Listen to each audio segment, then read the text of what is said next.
Hello, amateur Dota fans. We are here for Crusader League Grand Finals. Disciples of Synderen versus Pot of Vainglory. It's going to be a best of three series. I think the teams had kind of a tight schedule. We normally get spoiled with best of fives, but it's just three games, which means it's going to be over pretty quick for how epic Crusader League finals are. But I'm joined by Edge Timber and Nick. Guys, Edge, let's start with you. What are your thoughts on this series? What are you expecting to see? I think it's gonna be a pretty hype match. There's a rematch because they actually face each other in the upper bracket, and then Disciples managed to knock them down. Very excited to see if Pot's gonna, take that laying down. They're gonna come back and try to win it all. Yeah, I did notice, even though they got knocked down to lower bracket, these teams did face in the regular season as well, and it was actually a 2-0 the other way. So both teams have 2-0'd each other at some point in the season. I hope we get finally a best of three, and it's not just a clean sweep again. But Nick, what are your thoughts on both these teams? Uh, in my opinion, I believe that uh in my opinion, the way we or from my experience, because I've played both teams with Golf Tuesday, and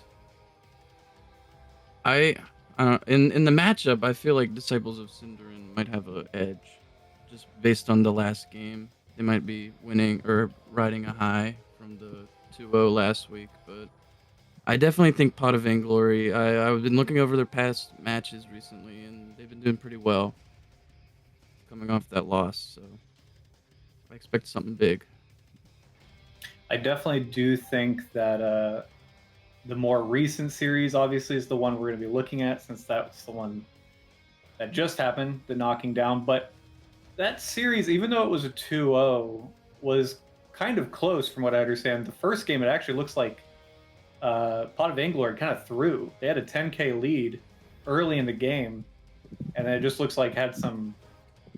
I don't know how else to put it, because it doesn't look like team fights. It looks like feeding. Yeah. There was some feeding that ended up swinging it back. But sometimes getting 2-0'd, you just got a fresh two games. You know this team. You've had time to prepare. It's very possible we could see new strategy. Obviously, there's a new patch as well. So we don't know how either of these teams are going to deal with the patch. I know they were relying on some of the quote broken heroes of the last patch. So it'll be interesting to see if any new heroes are coming out. The draft is going to be coming up shortly, but my question as far as picks and bans, what are we wanting to see? I know Tidehunter has been essentially banned, I think, against Disciples uh, pretty much every series they've played in, it feels like. Are there any other heroes that you guys think that we should be looking out for? I think personally that the Disciple supports, even though they are some of the lower ranks, I've watched them play, and I like the way they move around the map. Like Tars especially. When the way he makes moves on the map happen sometimes with Henry Wadsworth Dongfellow, it kind of opens up the map. I have not actually I think also on the side of Disciples, this carry player that they have is kind of cracked. So I would be excited for him to play like traditional carry heroes he's been playing so far in the season. I would be excited to see some Tars Silencer, and those are my two heroes that I would like to see a lot. Nick, is there anything that you guys feared when you were facing either of these teams as far as notable heroes? Um, I or throughout our team, I don't know, or we didn't. I think we tied Pot of Vainglory 5 seconds. through whenever we played them, and well, we did do that. Radiant's But turn I was to looking at bat. the other games, and like Disciples of Synderen, like a cool thing that they do too is don't just flex like picks. They also flex the mid lane and the safe lane between their what I drink your milkshake and tiny puddles. So that's Dire's something turn cool to to bat. see because I'm pretty sure they did that in their last series they played against them. And with Pot of Vainglory, they uh their supports, their P4. I was looking at a lot of their games, and 10 they're pretty seconds. good at Hoodwink player and Weaver player, and I see that they ban Weaver a lot. So if they don't ban, or if Disciples of Synderen doesn't ban this Weaver, I feel like they might have a problem with that. Well, we already get a little spoiled. We're into the draft, and the first ban from Disciples is Weaver. Oh, And of course, the return from Pot of Vainglory is tied. Feel like I don't know if we're going to see much of a shakeup from what's been going on with these teams already. Let's talk about, before we get too far into the draft, I always want to bring attention to the banners. Pot of Vainglory, beautiful banner. Well done. All the pot teams, some of the best banners in AD2L. Disciples of Synderen have, again, created a crime against organized Dota 2, which is they don't know how to set up their banners. Guys, you have to literally just cut the image in half, and it's the front and the back. You put them next to each other. It's disgusting whenever I see a cut in half image. Disciples of Synderen probably shouldn't be in the finals, but we're going to let it slide because we want to see some good Dota. But Pansy, what if it's intentional that it's cut in half? I don't feel intention from this. Because like with the golf teams, it's intentional that it looks bad. Maybe that's what they're going for here. We don't know. It's possible. I'm not going to give them that benefit though. I mean, I'm just putting the point out there, you know. Now you did talk about the supports. Talk about rank differential. Both these teams have taken opposite strategies when we talk to, like, when teams form up, you see kind of two main strategies. Everybody's right at the balance cap, like at the median, or you have some really high rank players mixed with some low rank. And Disciples of Synderen has gone the route of having some low ranks. They have a Herald, 2 Guardians, and then 2 Archons. And Pot of Vainglory, they're all Crusaders. They're essentially all at the median. Do you think that there's any... you talked about that the supports on Synderen play way above their level. Are these guys sandbagged? What's going on here? I don't think they're sandbagged. I've watched Wise Killer and Tars play ranked games, but I feel like in a team unit, they like are very good at listening to instructions and like following through with their team. So I think for like where they are on the calculator, they're a very value pickup for any team that can catch them. That makes sense. Organized Dota is very different than a pub. Let's talk about these picks. Shadow Shaman, Underlord opening from Synderen. Vainglory starting with DK, Jakiro. Jakiro is easily the most contested hero at any season of AD2L, and very contested amongst these two teams as well. So definitely happy to see Jakiro make it through instead of being banned. But I mean, Jakiro does a lot for your team. You know, he gives you some great team fight with that Ice Path Macro Pyre combination. Also, he does like an overwhelming amount of building damage if you like skill into the Liquid Fire build and get your shard. So all of a sudden you have like P4, P5 shredding towers. It's pretty good. And now that you don't have Death Prophet to lean on for that tower push, obviously you're trying to pick up your tower push from somewhere else. And DK is also going to help with that tower push as well. I think they did respond well though with the Underlord pick. You know, just getting some tanky offlane, just gonna sit in front of towers, try to delay the game as much as possible. I feel like that's the correct like play to move into a Jakiro DK opening. Definitely, I was a little concerned that we wouldn't see Underlord at all because he was not pickable as of yesterday, right? Yesterday he was not pickable in the game of Dota 2 because of a bug. But they were able to patch it out. We've got our Underlord. All these heroes, I know DK got touched, his shard was a little too powerful, but the rest of these heroes didn't change too much. And both teams, we talk about the kind of lower levels not being able to finish games. Both these teams look like they want to finish the game quickly. Shaman offering push, Jakiro offering push, DK offering push. And then Underlord just being a massive lad. So we're going to see both teams probably want to finish this game relatively quickly. And they do. I think their matches are like against each other. We're averaging like 30 minutes. So yeah, their match is actually pretty short for what I expect out of a Crusader game. Both teams seem like really like dedicated to like knowing when to push. 5 seconds remain. Also, I like this Underlord pick because right now they have a lot of slow heroes on the Dire, and his ult's actually like really underrated. I feel like just to be able to split the map. If like a fight goes bad, you can just like all of a sudden your team just like everywhere, and they can reconvene like very easily, just like connect Dire's heroes. turn to pick. You see the Lifestealer ban from Pot of Vainglory. One of the matches in the upper bracket that they lost was a runaway Lifestealer game where they were behind, and suddenly Lifestealer just refused to die and kind of just ended the game for them in a 10 seconds. good carry versus carry matchup. Doesn't Lifesteal like also 5 dunk on DK? seconds. I think it's a pretty strong ban here. And that hero was relatively strong and also hasn't gotten touched. I feel like it's a pretty favored carry.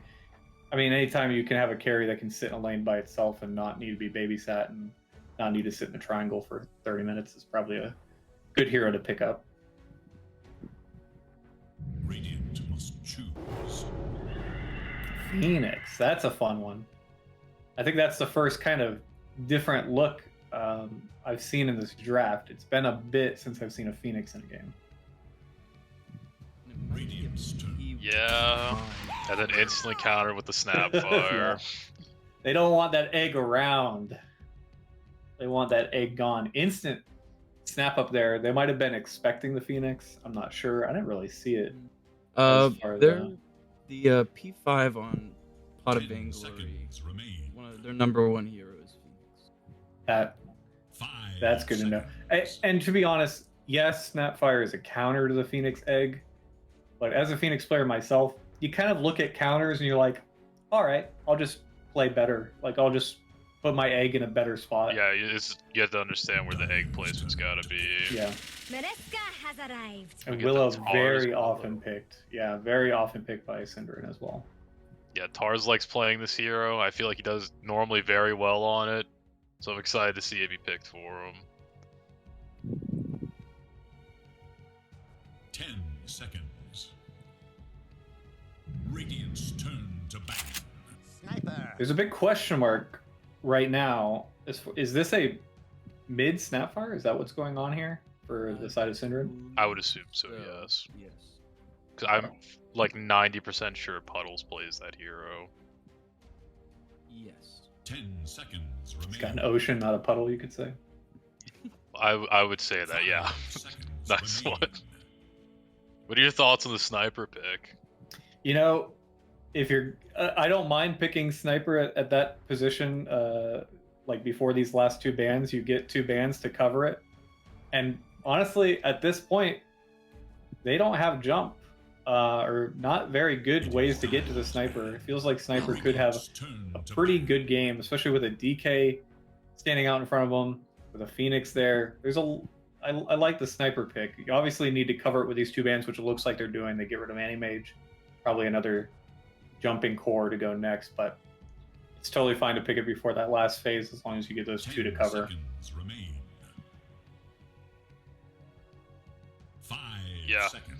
I mean, I agree fully. The only problem I really see is with both their supports being the birds, it seems kind of sus because also you have like 3 backline heroes. Mhm. Where if the fight's not taken correctly, your front line could just collapse because right now it's just DK. And all of a sudden your backline heroes are just exposed. It's very easy to create a wall with these heroes, though, especially Jakiro. Put down a Macropyre separating the team. You're going to stop a lot of, like, if somebody's going to go blink or something like that. Turn to ban. I think they have a lot of teamfight ways to deal with it, but again, Synderen also has a lot of counters on their team, so Radiant's turn to pick. I think you this could is just a really snap ult from outside. Yeah, that's true. I think this is a really good Underlord Ags game, and I really hope he buys it. FBI open up. Exactly. 10 seconds. Last man's Faceless Void, Anti-Mage, 5 Dusa seconds Ursa. remain. Dusa Ursa were definitely being picked by Pot of Vainglory quite a bit, but that Ursa got picked in both series against Synderen, one time with great success and one time with not great success. But they decide that's not really a hero that we want to go against. That's another frontliner. Let's just go ahead and get rid of it. I mean, Ursa also just like trucks Underlord, I feel like, in lane. It's pretty rough. You kind of want Henry Longworth Dongfellow to have a good game this game. I feel like if you have a good game on Underlord, you can kind of take over the game if you go this Ags build, and all of a sudden you're just jumping the back line with it. I don't know. And also on top of that, he's one of the weaker cores, so you want to try to favor him with the protection, I feel like. Since he is your early game option, I don't think I Drink Your Milkshake really wants to run around that much in the early game. And we've got the carry matchups being seen here. Juggernaut is the pick for Disciples. I'm going to be honest, I don't like that going into a sniper, but I think they think at this point they've got the tools to deal with sniper. But it looks like Pot of Vainglory still needs their carry. Let's see what they pick up. Any thoughts on what this could be? It could be a Naga Siren. I know their P1 plays a lot of Naga Siren, and didn't she get kind of buffed in the patch or something? If I'm mistaken. I don't recall if she got buffed. Even if she didn't get buffed, it feels like a lot of people got nerfed, and that hero had been kind of ignored for a bit. So I wouldn't be surprised. I hate Naga. Naga is like my greatest weakness. And looking at the team of Disciples, you got a couple ways to deal with it, but it'd be a very annoying one of those heroes that's going to farm and you can't stop it. But it also feels a little greedy with the sniper, so we'll see what they're thinking here. They're taking a long time. They saved a lot of their reserve time for this last pick, so. Well, it is last pick, like you said, and I feel like depending on what hero they pick here, this could make or break their draft. For sure.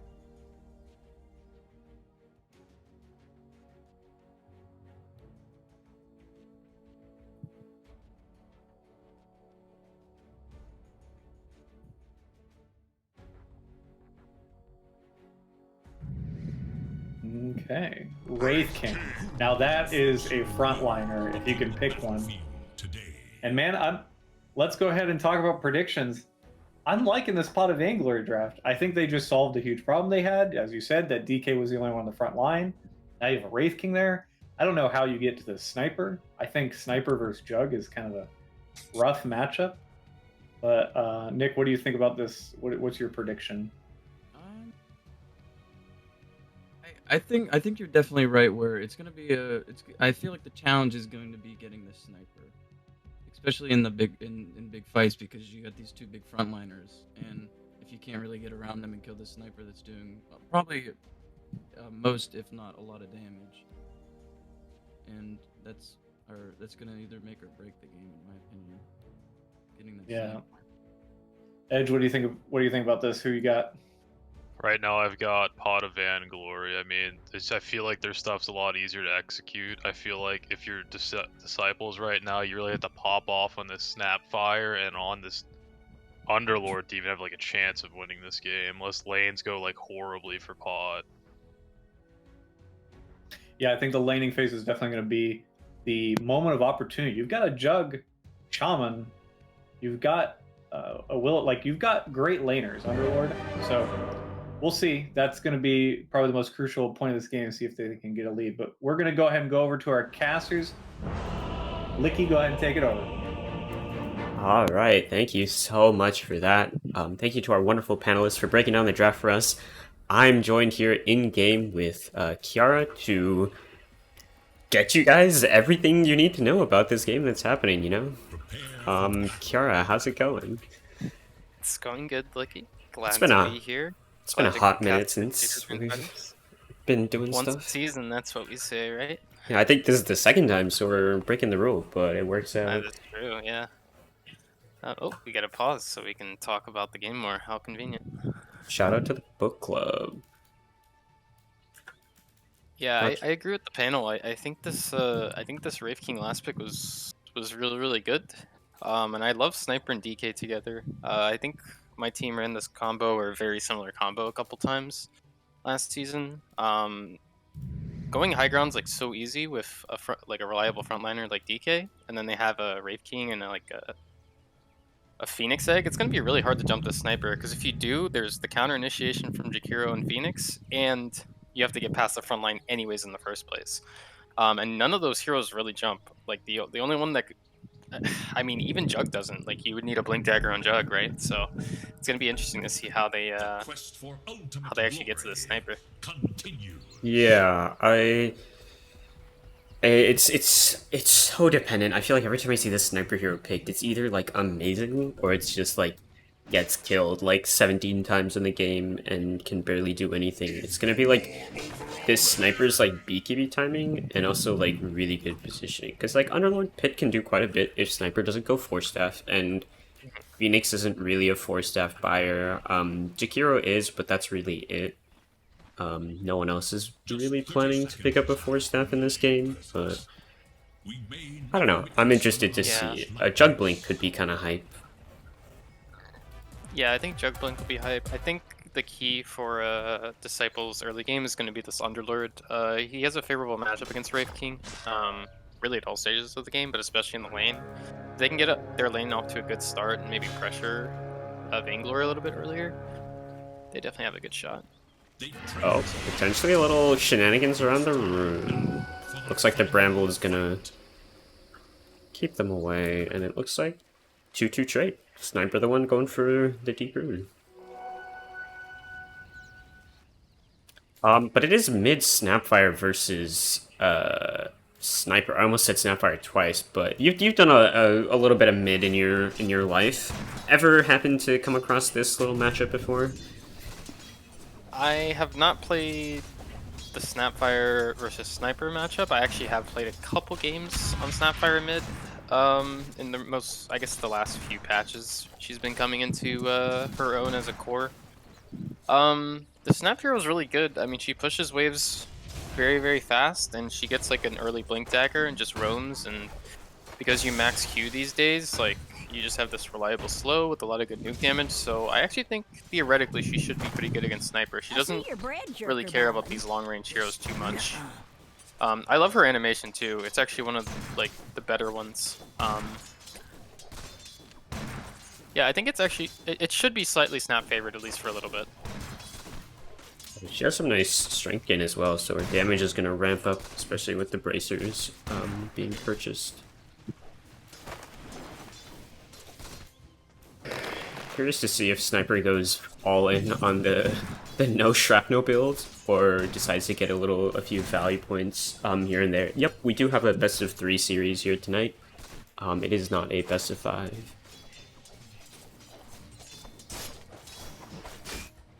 Oh, chat's lying. It's best of 3. Y-Skill up top, gonna tank a little bit of a dual breath, but the Shaman should be perfectly okay. Actually gonna shackle off. They're gonna drop the Firestorm as well. Jakiro's gonna have to walk away. Can they get the range for the shock? They can, and Dong Fellow getting first blood. Yeah, nice play there by the Shaman. Set up the nice Firestorm. Not the Firestorm of yesterday, but still a lot of damage, so. Yeah, it's not the incredibly OP one. It is Grand Finals, but they did swap it to a best of 3 for time purposes, you know. Not everyone can commit for up to 5 games on a night. Nope.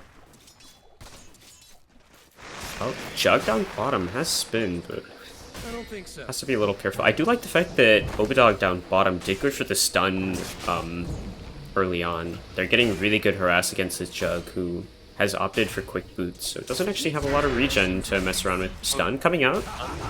Spin now. Roxy jumping forward. Would have liked to see Roxy like stop that dive halfway through. Actually, I think he might have been able to mess with the Jug out of spin. Yeah. There is little hope for dying. Yeah, I love the stun for some DK.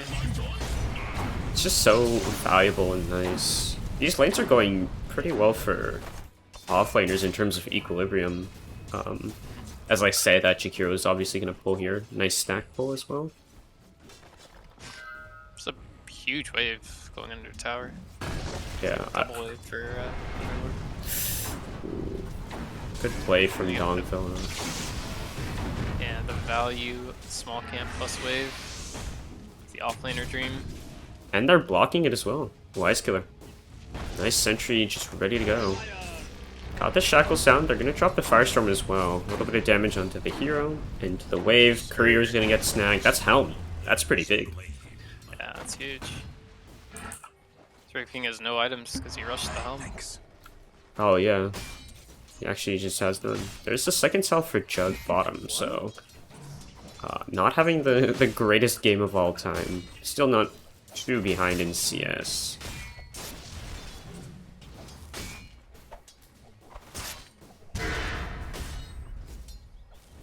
Stuns for denies as well. Love to see it.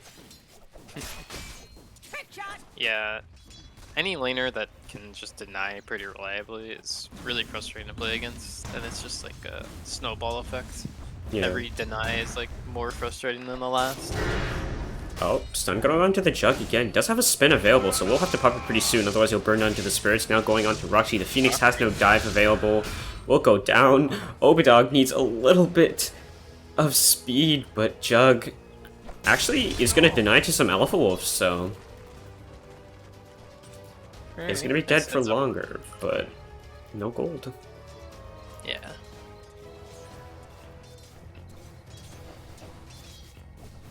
Oh, he's going in with the stun again. Tars does have the Shadow Realm, so should be home free, but no regen at all. Might have to wander back to base, or Jug will have to bring something in. Up top, Jakiro's gonna get caught out again. Shackles combo, just a little too hard. Yeah, it's a really nice combo. Dark will actually TP'd home, so it won't be back bottom for a while here. So, could be a window for Vainglory to take some kills back in their own offlane. Yeah, punish this Jug a bit. Sniper is going for 2 Wraith Bands and only in the passive stuff right now. Looks like Jakiro also gonna attempt to stack a little bit. That only got 1, okay. No, Mortimer, it's Sapphire not does have bedtime. ultimates. And not Oh, she has hit 6, nice. Yeah, honestly, like, she can 1000% solo kill the sniper if she finds like a cookie if he just gets caught off guard. Yeah. A nice creep forward, maybe. Yeah. So far this... Scatterblast plus cookie alone is 400 damage, so cookie mouse is helpful. Oh yeah. No raindrops or anything to keep the sniper alive. Bottom, they're doing shenanigans. The Jug has no spin, has a healing ward down, gonna get chased down. Obidog doesn't have mana for any spells. Looks like Jug will be able to run away quite safely unless Sunray, not gonna be enough damage. The root goes on to Roxy. One more would be enough. And they're just playing on the very edge of their HP over here. Yeah, there's like 400 health in total for all 4 heroes in this lane right now or something. Wiseclear has... Oh, they're gonna get here from Cursed Crown. Will he get in range for the shackles? Oh, the root's not gonna connect, so...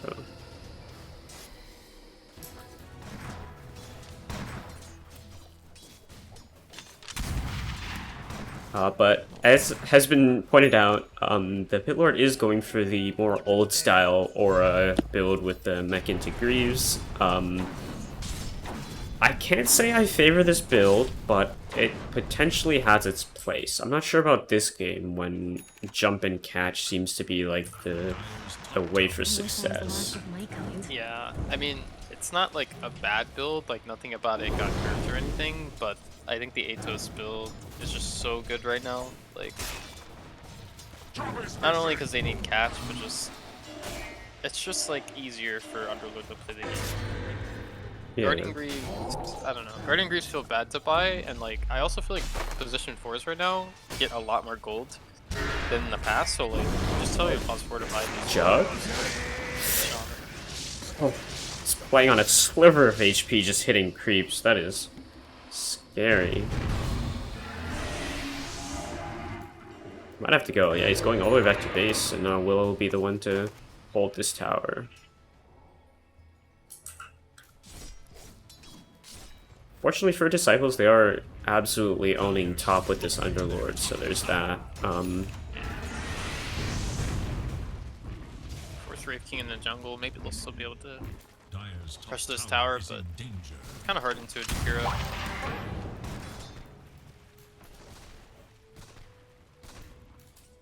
Yeah, they could like run him under, but again, Underlord's 6 right now. Actually did go for the point in pit at level 6. Opted for an extra in the aura.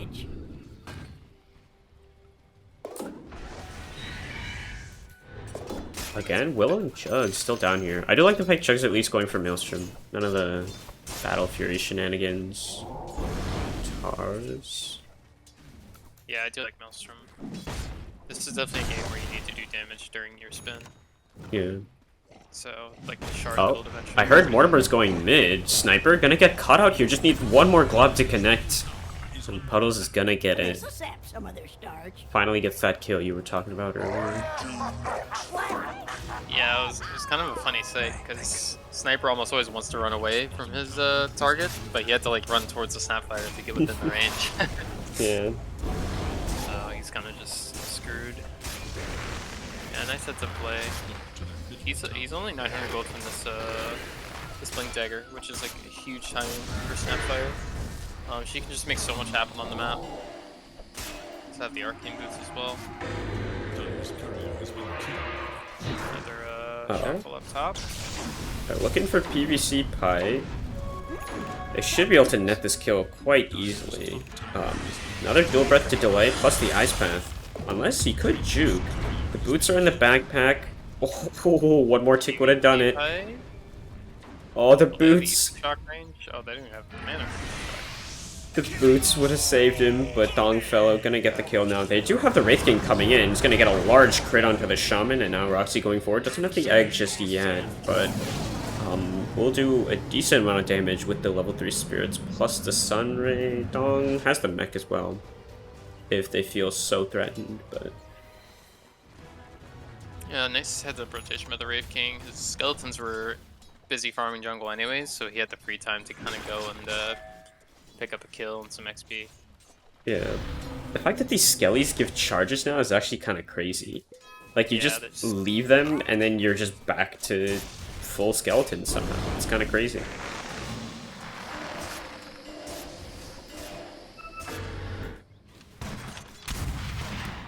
So, mid Snapfire, is the build just like Blink Kai Assange, or is like the physical damage thing something you don't really bother about until way later on? It's Blink Shard for sure. I think after that it's game dependent, because sometimes you are actually as I say that, Jug bottom is about to go down. Did not have time to pop that on me. Oh. Wraith King ults, turning onto Shaman right now. Wise Killer's getting run down. Is there anything else available? He has the Shackles in one. He's going to pop it back onto Wraith King over here. Down bottom as well. Willow's going to go. Back top. Crit. Stun in just 1 second. Can he get in range? Looks like he's going to walk away. Use the stun onto Underlord to get out in time. Oh. They've got kisses from the trees. Not sure how the Snapfire actually ended up there. It's going to hit onto PVC pipe. The tower hits will be enough to take out the Jakiro now. The cookie forward onto Roxy. Egg just used, so Tiny Puddles just out of mana. Obidog as well being spun down. Heroes dying left and right. Sniper's here now. Oh god. Sniper has arrived with that arcane rune. Papa Shrapnel up, looking for the Snapfire right here. Jug? Maybe wants to make a move. Has the Omni Slash plus the Javelin, the cookie forward. Omni use. It's still not a lot of damage. This Jug actually has no like Wraithband item or anything like that. Gonna spin under the tower looking for Cream over here. Can they get the Sniper? One more hit they needed, but he can't get it. The Ice Path plus the Sloth. Oh dear, and now the Snapfire going in, mistiming that cookie. We'll be able to blink away. Wise Killer taking quite a few tower hits. Has the snakes available now though. Yeah, that was one of those moments as Jug where you're like, my BKB is about to end, but I'm already in, so hopefully I get the kill, and he was just so close, but that's kind of like what I talked about. I didn't expect it to kind of be this evident, like this early, but you know, if you go in Sniper and don't kill him right away, there's just all this, there's all these defensive heroes that are gonna like kill you, and then you just kind of ran out of juice on Jug. Yeah, I I was surprised by how little damage that Omni did. Like, it's just a casual javelin, not enough by far. Wise Killer. Jumped on by the supports right here. Oh my god, the double burn from each of them. Gonna drop the wards. Might be enough to get the kill on PVC Pipe here, most definitely. Oh, oh, I thought it was level 1 Shadow Realm. I was like, why did that do no damage at all? But I guess the raindrop as well might have played a part in that. Sniper gonna get a haste rune. Looking to solo kill the Jug here. Oh, the spin comes through. Scatterblast off the Mark Cookie as well. Not gonna connect. Sniper home free. Might just run into an Underlord though, as he is under vision. Let's see if Dongfellow actually wants to fight. Has the TP if he wants to use it. Cream has to pop that ult. Not gonna commit it. It does get out. He does have the full Greaves now on Underlord, but he's not grouping yet, so... Yeah. Does have the ult. Not sure when that got used, I but... will not forget this. Yeah, maybe it was just to get back to lane or something. Yeah. Wraith King going for the Armlet Deso build. No surprises there. Dragonlance going for the Hurricane Pike. I love that. What does Phoenix want? Not showing anything yet. Has a nulls though. Yeah, Vessel did just get nerfed, but I mean, it's still a really good item. Maybe something like Shivas. Or Veil, honestly. Veil's probably like the best like intermediary item until they figure out what they want to do. Yeah. Just get the crown going. Hero, love it. They don't exactly need like a Meteor Hammer or anything wild like that for their build. Because I have Dragonite, Jakiro.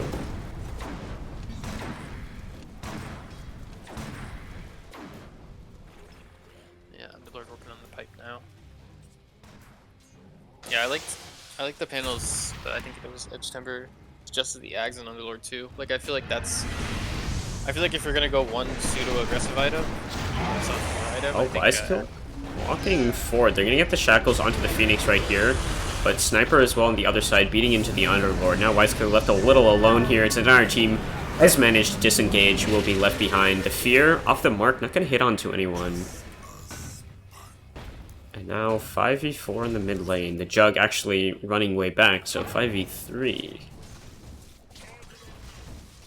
Yeah, stepped up a bit too far on the Shaman. And like they don't have like the follow-up, there's no catch, so they have to be very careful about how they initiate fights. Yeah. That like either all be together or hope they get like the perfect Dark Willow Fear from the right angle. Dire should look to their bottom tower.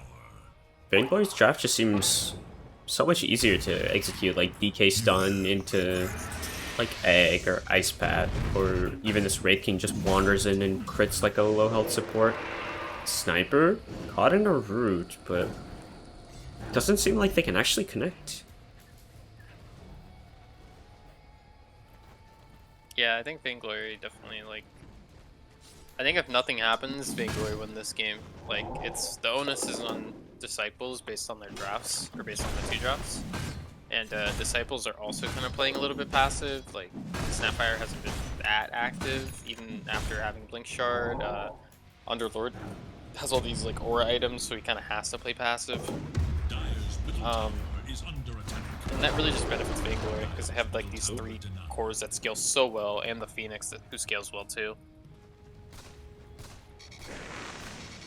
Yeah, oh. Even look at the Jakiro's build, maxing the Ice Path first. I rarely see this. I always see like the Dual Breath or sometimes a Liquid Fire on supports, but this Ice Path spell is really something else. A really good spell. Yeah. Again, like the name of the game for them is defensive initiation. Oh, Snapfire? He's got the shard. He's gonna open up onto Roxy right here. He has the egg available. Will he pop it in time? Let's see. Oh, he's not able to get it out, but they're gonna get the Snapfire in turn here. The macro is down. Sniper completely okay with just right-clicking. Yeah, it's a good trade-off. PVC Pipe getting the tip there. I believe it's PVC Pipe. Did one of these teams have a stand-in? I think so, right? Yeah, like PVC Pipe is a stand-in for Vitruvius, I believe. Yeah, they were talking about the stand-in in Dota 2 chat. Oh, Desolator reveal. They're gonna get the fear away onto 2 heroes. But Obadog still looking for something more. His blink is cancelled right now. They're gonna stun each other, and now both trapped into wards. The Shackle's gonna go down onto the Wraith King. Looks like they'll get one. No, they're able to get a ward and just walk away. Now the Sunray, 4-man heal coming out. Firestorm, not enough to kill anyone.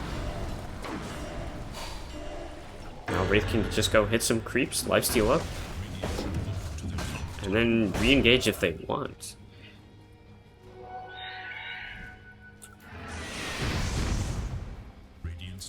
They are smoked. Let's see. Snapfire going in. It's going to get the Shard Scatter Blast onto the Jakiro, and now the Root as well. The multi-roots are just one. Ice Path going to come out, stall them for a little bit longer, but Dong will get the kill. And now Cream on the other side. Jug's going to pop the Omni Slash onto the Wraith King. Wraith King still has a life available. Tar's in the Jug.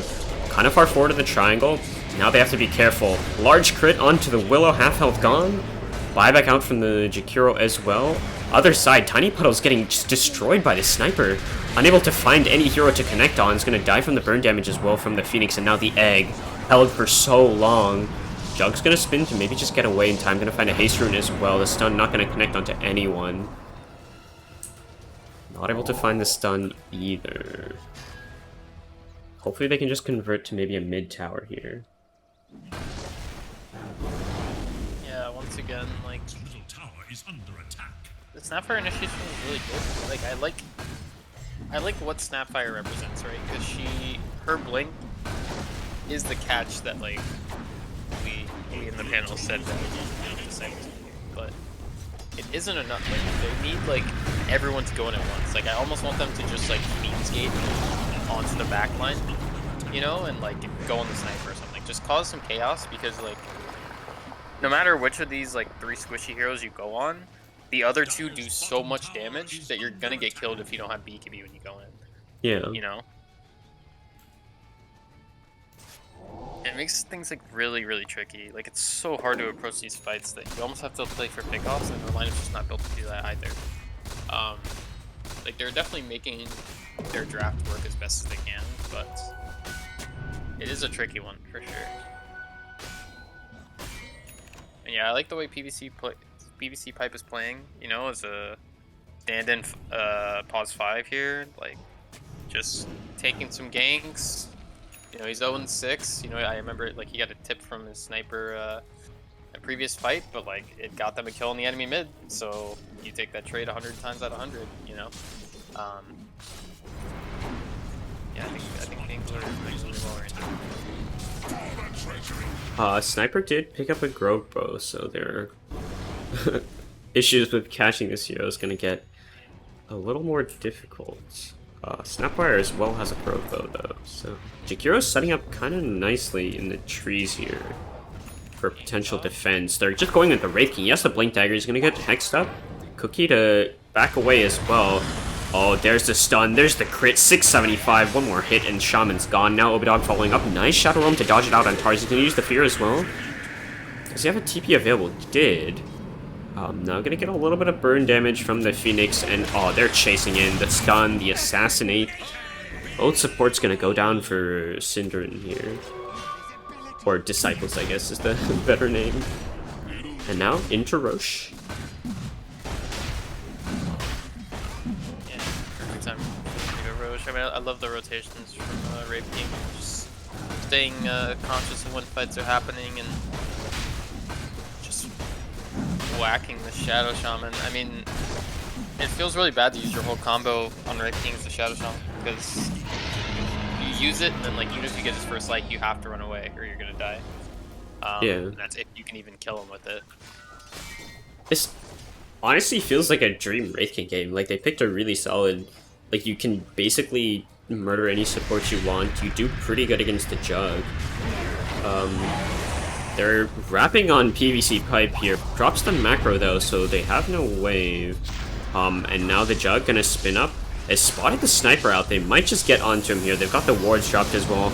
Roxy, are they going to use any spells? Oh, he's going to pop the Omni on the Aegis here, and Obadog's going to take a good deal of it. Dongfell now turning onto the Egg, trying to take it down in time. I don't think he'll be able to get it. He's going to go down. Stun's going to go onto the Willow as well, and the Sunray just burning through, plus this Sniper.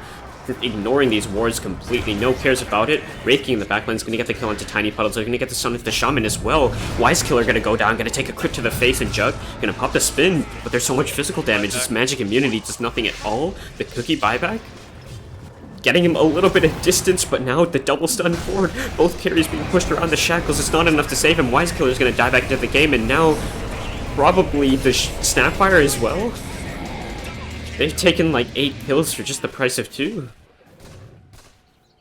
Yeah, and it's been a minute since the initial fight, but Roxy's Sunray, not only the offensive use, which was also on point, but DK stayed alive for that entire fight, because he was standing in the sun, or I guess in the Supernova Sunray. Yeah. And he was able to like follow up later on in the fight. So just perfect placement of these eggs, perfect placement of the sun rays. It's even more healing and even makes it even harder to burst Vainglory. Yeah, almost a cheeky 4-stack play there. Yeah, that was funny. Red King does have to be careful though. No ult for 85. Cream though, Sniper Hero still 7-1 and 4, so not a whole lot to fear. Especially since Sniper's queuing up the BKB. Actually, I lied. Pivots to the Satanic, because why not?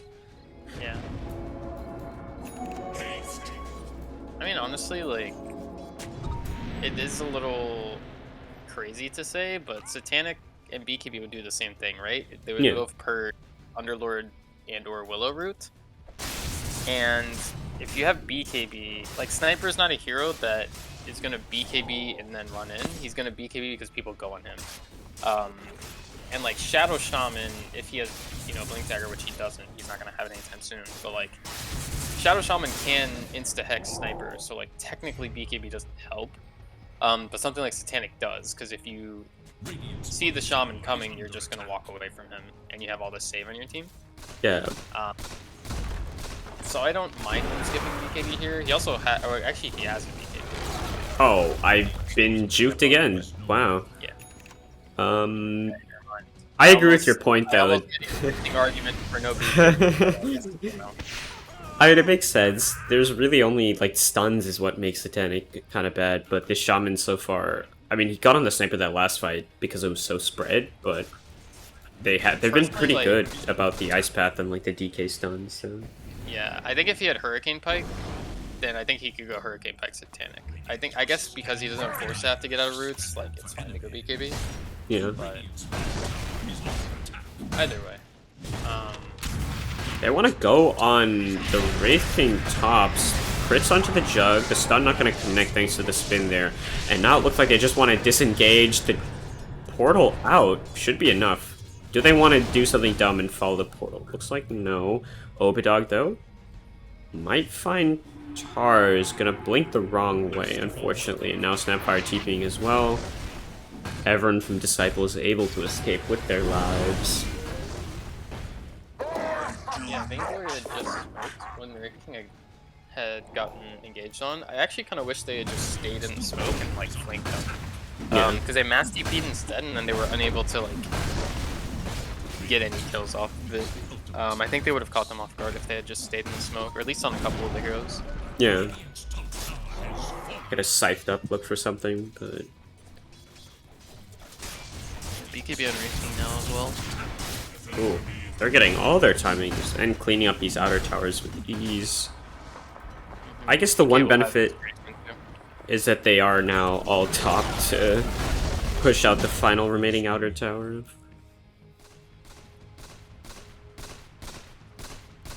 Jug has shard, DK has shard, we saw the Phoenix and the Snapfire shards, of course. What else is there? There's the Glimmer Force with... Actually, Phoenix did in fact go for the Force, even though I said Phoenix is generally not a hero that goes Force Staff. But a good item nonetheless, for sure. Yeah, I think in recent patches, perhaps this one most so. I think pause fours, at least one supports. It's almost usually like almost always the pause four, but you need to be able to build whatever item you need to like help your carries play the game or help your cores play the game. You know, Yeah. and like Force Staff helps Sniper play the game, helps Wraith King like catch people because you can just Force Staff him forward when he runs in. Like, it doesn't really help Phoenix, because he's just gonna egg if he's, like, perma-rooted or whatever.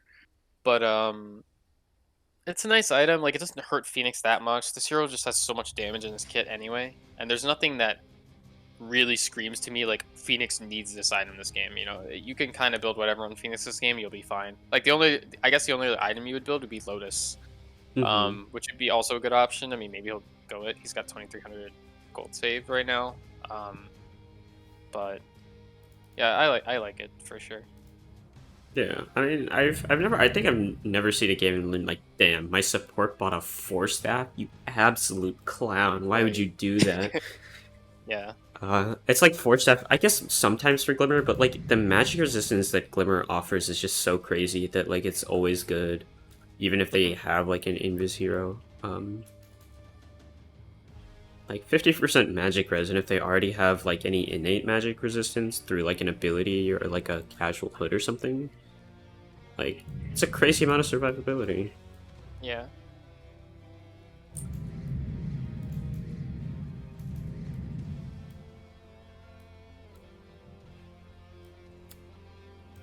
Does the Underlord Immortal actually change anything now? The headpiece? Now that it's Fiend's Gate, I mean, instead of it's being Dark Rift, it is now Fiend's Gate. It is a different icon. Oh. Honestly, don't know. I know well, you can see the original one if you hover the axe. So I think the one he has right now is different. Yeah. I guess the icon changes. I'm wondering if the effect. Yeah, I'm not sure. Alright, Sniper does have crit, going for that full Silver Edge. And Wraith King going for the AC. I really like their item builds on Vainglory. It's actually really, really cool. And the discipline to not like just hard commit, run up the high ground, no cares at all. They have split up a little bit. Let's see if they want to make a play. Or at least the Jug's walking in. They're gonna find the Jug here. They do have eyes on the Sniper as well. Sniper's gonna go invis. Now they're just turning on to the Jug. The stun coming out in time. They've got the Macro Power. Can he get the stun off in time? He will. He's gonna start to run away. And now the Wraith King gonna get the stun off as well. Dongfo is going up the Sniper. The backlights. Cream has popped his BKB though. The fear away from the Wraith King. Roxy as well. Oh, Beans get away. And they get out in time. They're gonna lose Wise Killer here, who's actually onto the other side of the, I don't know what? Not sure about that, but only the Shaman will die out of that entire engagement. Yeah, I mean, that's what I want an Underlord to do, is Fiend's Gate behind onto the Sniper. It kind of worked, but he just doesn't really do anything to Sniper BKB, so. Yeah. One thing about Underlord against Wraith King that like it hasn't come up this game because he hasn't really utilized it, but you get your aura for all the skeletons you kill too. So like I've seen Underlord on like 300 damage multiple times with like no kills. Yeah. Which is why it's like even more sad that he did not go the right click build, because like you can just go treads or something and just have 400 damage casually. If you show up to a sniper with 400 damage and he has a BKB, he's not gonna be safe. Yeah.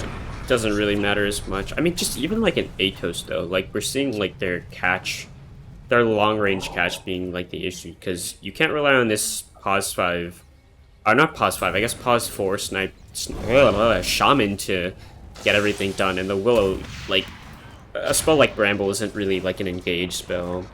Right. Yeah, we see even right here.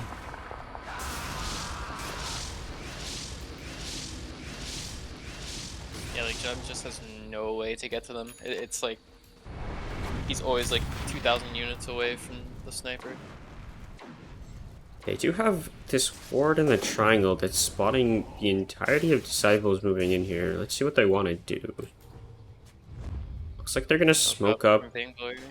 Sniper is gonna show mid, so they probably won't expect this, and Dong is still gonna go down. I think he's gonna pop the grease, but there's so much sustained damage. The right click is enough to take him out, and now Tars, the one left behind, has the 4-step, but 4-steps him towards the high ground.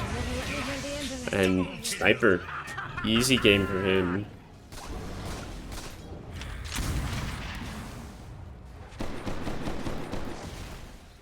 Yeah, Vainglory are starting to run away with it to a degree. We'll see if they can high ground without issue, but it looks like they will. I think they're super far ahead. It's almost impossible to kill a sniper twice, or once, just twice. If they get Yeah. close. Got an 19k net worth lead here, and looks like no fear at all. What do they have? They've got the Mortimer's Gitzes coming down. Looks like Wraith King's gonna walk a little forward with that Glimmer, but the heals, again, Roxy keeping this Wraith King alive. They might just lose one life. There it is. And they almost lost their Shaman with that. Wraith King does have BKB still available. Gonna get the stun onto the Jug right here. They're gonna use the Curse Crown. Tiny Puddle's not able to get the stun up onto the Jakiro. Omni Slash bouncing all around, but now the egg has been popped down. Jug's now onto the Sniper here in the backline. The Sniper not even threatened to pop the BKB. The stun from Roxy Aurora gonna hit onto 4 heroes of Disciples, and they're gonna lose Jug here, caught by the Macro Pyre. The stun backwards onto the DK to create a little bit of space. Wiseclear not gonna get the Shackles onto the Phoenix. The stun is well from the Curse Crown. They might just get a kill. They're gonna trade away the Shaman's life, but Roxy gonna heal to dive away in time. Wraith King does not have his second life, so will fall. They lose 1. Obadog now, the one left behind, caught inside this pit of malice here. The Firestorm raining down as well. The stun forward from the Snapfire. Can he get the freaking blast off in time? Cream's gonna pass his BKB. It looks like his only choice is to just turn and fight here. The Glimmer's gonna be popped onto him. He does have the Shadow Blade to escape if he needs it. He will pop it, but will run right into the pit of malice, and now PVZ Pipe as well gonna fall. Vainglory a little overextending, and will lose all 5 heroes. Yeah, it was looking really good for them. They like had the perfect egg. They caught like Jug at the end of his spin, so Jug died, and then they just kind of kept going. Like they never really had a plan to stop. Like to me, that was like the perfect window to like back up a little bit, go Roche, maybe refresh, like have some people go base. They just kept going and just lost their entire team. So now there's definitely a window. I mean, Snapfire's level 20 now. Oh, never mind. Snapfire did not go the little shredder talents. Never mind. The window is level 27. Level 27. They do have the opportunity for Jug, not Jug, jeez. They have the opportunity for Roche now, as they are killing it relatively quickly. Let's see if Roxy is heads up enough to note that they're going for Roche here. Has no vision. We'll drop a few spirits in there, so now has an eye that Roche is happening. They know what the health as well. Obadog gonna run in. They need to complete this Roche now or never. Wraith King's gonna jump in. The spin's gonna come out from the Jug, but he gets bashed. But now the Fear, it doesn't actually get the Wraith King. He's able to pop his BKB and now just turn onto the Roche. He's able to get the Aegis. Now Obadog will get hit by the Curse Crown. Dongfell in the backlines, rifted in. Oh my god. And is now just in trouble. It just gets clicked down by the Sniper. That pipe will not help you against the physical damage that is available for Vainglory, and now they're gonna get the Phoenix. Not sure exactly how that happened, but Tars now, the overwhelming damage coming out, the stun to complete the kill. Yeah, this is looking... I almost thought they could get the Roche in time, but need a little smidge more damage. Yeah.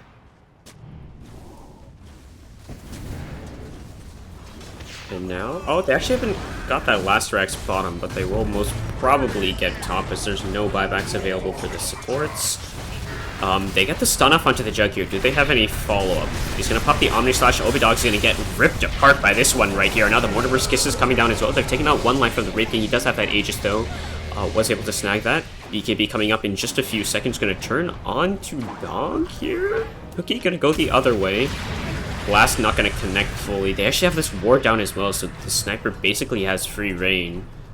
Can they catch anyone out? It's gonna pop the take aim. Nothing more. The retreat is secured. Well, they lose their DK, but they got another full lane. The Snapfire actually did a lot of damage, even without the talents, so maybe I just don't know what I'm talking about. So I saw, like, Snapfire critting for, like, 500 damage. I don't know what it was from. Maybe she just has 500 damage. Was it the Jug Blade Dance crits, I think? Maybe it was just like Omni Slash. Because the Omni came like, at the same time as the little Shredder. Okay, that was almost certainly it. I was like, wow, Snapfire is hitting really Oh, hard. BKB from Wraith King turning onto the Jug right here. He's going to pop the spin as well. There's spell immunity all around for the 2 carries right here. He's running away though. He's got his haste rune. Speedy little lad. Has the Blink Dagger as well, plus the ult and the Aegis looking to re-engage. They're onto the Jakiro right here. They've got the Shackles onto the Sniper, but he popped the BKB. Another Cookie forward. Gonna get the stun off. They're gonna get the Fear as well. So Wraith King might just lose 1 life here. Cream BKB gonna expire quite soon, but Church turning onto Dongfell. They need to get on top of the Sniper. They finally have Roxy does have that egg available though. Needs to pop it anytime soon. It's out now. Tiny Puddle's gonna attempt to get the egg, but stunned up crit in the face, taken down. Oh dear. Chug now just gonna TP back. They are running out of heroes here on Disciples. This Phoenix has a refresher. I didn't even notice, so there is another egg available if needed. And does have a casual Ags Roshard, which could theoretically go to someone, but oh, there we go. Sniper's gonna have it. Nice concussive grenade. Deciding who was gonna go to.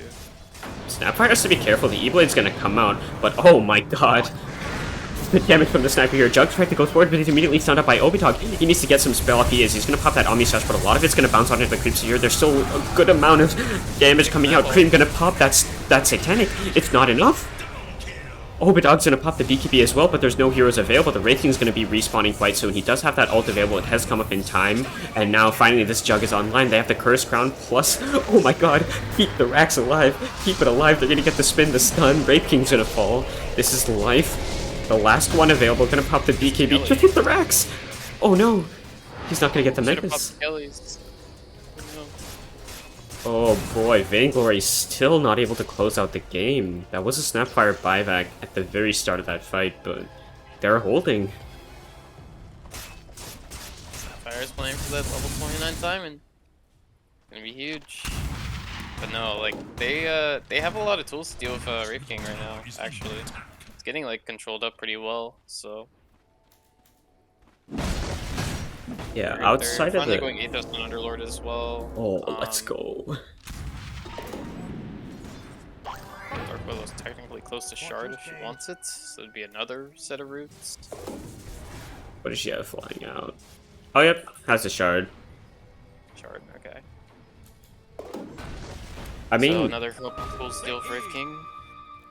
outside of BKBs, they kind of just struggle. Like, even we saw the Satanic pop from the Sniper there. Like, he didn't spec into, like, a whole lot of damage or, like, attack speed, so, can't exactly survive without support there. And this Jug has Ags now as well, so little extra slash action. Yeah, that that Scepter on Jug is going to be like useful, even honestly just for dodging things and like to be used defensively, so you don't have to like Omni Slash defensively. Yeah.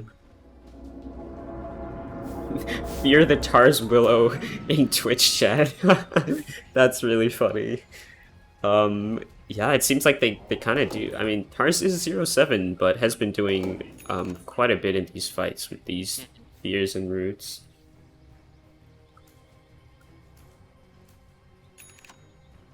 Yeah, they've shown like glimpses of their combo like coming together. It's just been like they were playing like very well in spite of their draft like not being well equipped to deal with the dire draft. Yeah.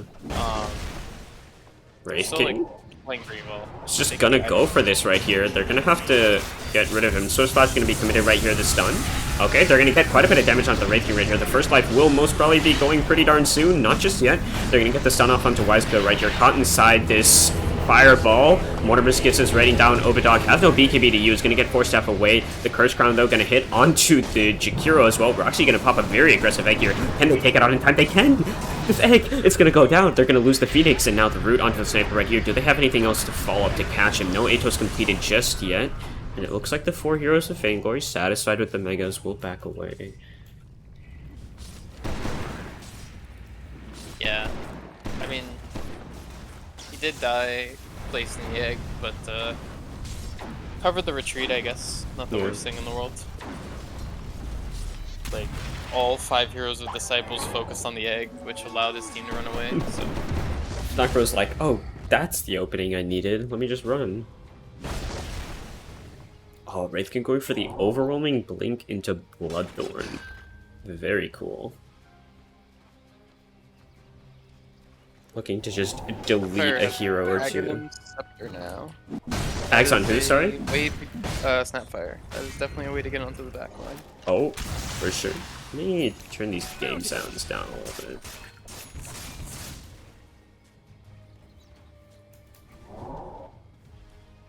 Let's see here. That's not the thing that I wanted to click. Neutral items, we have the Timeless Relic on Snapfire, so I guess that's why Snapfire is dealing insane amounts of damage right here. As though extra magic talents as well. Now going for the Maelstrom though, now that Megas have been achieved, realizes that well, creep defense item might be necessary. Roxy also does have the relic as well, so relic for either team. Yeah, I like Disciples like have a really good like they have a really good like combination of slows or like a volley of slows to throw. And I still don't think like the Snapfire not going the damage talents. I still think that's incorrect. But it does like work well. I just think they probably could have like built Ags and Underlord and achieved the same thing and had like critical damage from Snapfire, you know. Because I think like Ags and Underlord is so good. And I know I already brought it up. I know Phantom brought it up, but like every pit you place gets the movement slow buff. Yeah, 40% slow. Quite nice. Oh, Wraith King in, going onto the Snap right here. Snap should be okay. The Fear gonna come out. Wraith King now just caught up in the pit here. They've used one of their ults. Obadog actually popped that BKB, potentially by accident quite early on, so no BKB available for this Dragon Knight. Dongfell gonna walk in, look to put his body in front over here. Oh my god, Wise Killer blinks in, looking for a Hex onto the Sniper. They're gonna get the spit in as well. Oh my god, Sniper, he's gone. The Omni Slash combo with the Jug. That's huge. And Wraith King's lost life number 1 here, so caught up in this pit. Gonna pop the BKB, gonna look for Dongfell. The stun's gonna pop with the cookie away. Are they able to get him out in time? The BKB gonna expire. Can they get the stun off? They can. The Scatter Blast hits. Wraith King's now caught out here, has no help available. And oh my god, don't call it a comeback, Roxy. They're looking for this Phoenix right here. No vision just yet. He's gonna spin through, looking to connect. There's a dive in 15 seconds unless he pops Refresher, but nope. Swift Slash coming through. Jug gonna get the kill, and the rest of the team scrambling to defend from these mega creeps. Yeah, I mean, I don't necessarily know why Vainglory went high ground there, because Roche is up. Like, Roche, I assume, was up a minute ago, and if not, then they should have had at least some idea that it was gonna be up soon. They need, like...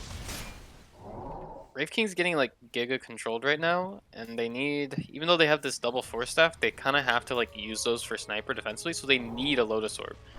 And like, I like that Phoenix went Refresher, like conceptually it makes sense to me, like it's a broken item right now, but like, they need a Lotus Orb. Like, they have to be able to purge this pit, even like if they get, like, obviously it doesn't like dispel Hex or whatever, but like, you just need a way to, like, if Wraith King has to pop BKB because of Pit of Malice, it is so good for Underlord. It's why like Underlord counters this hero really hard.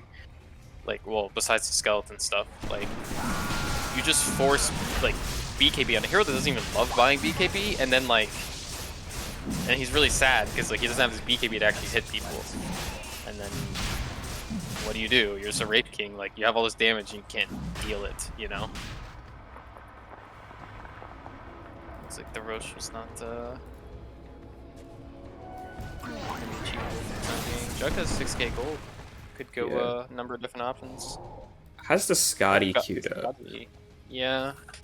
The item did get, I mean, it was nerfed, but kind of changed. They have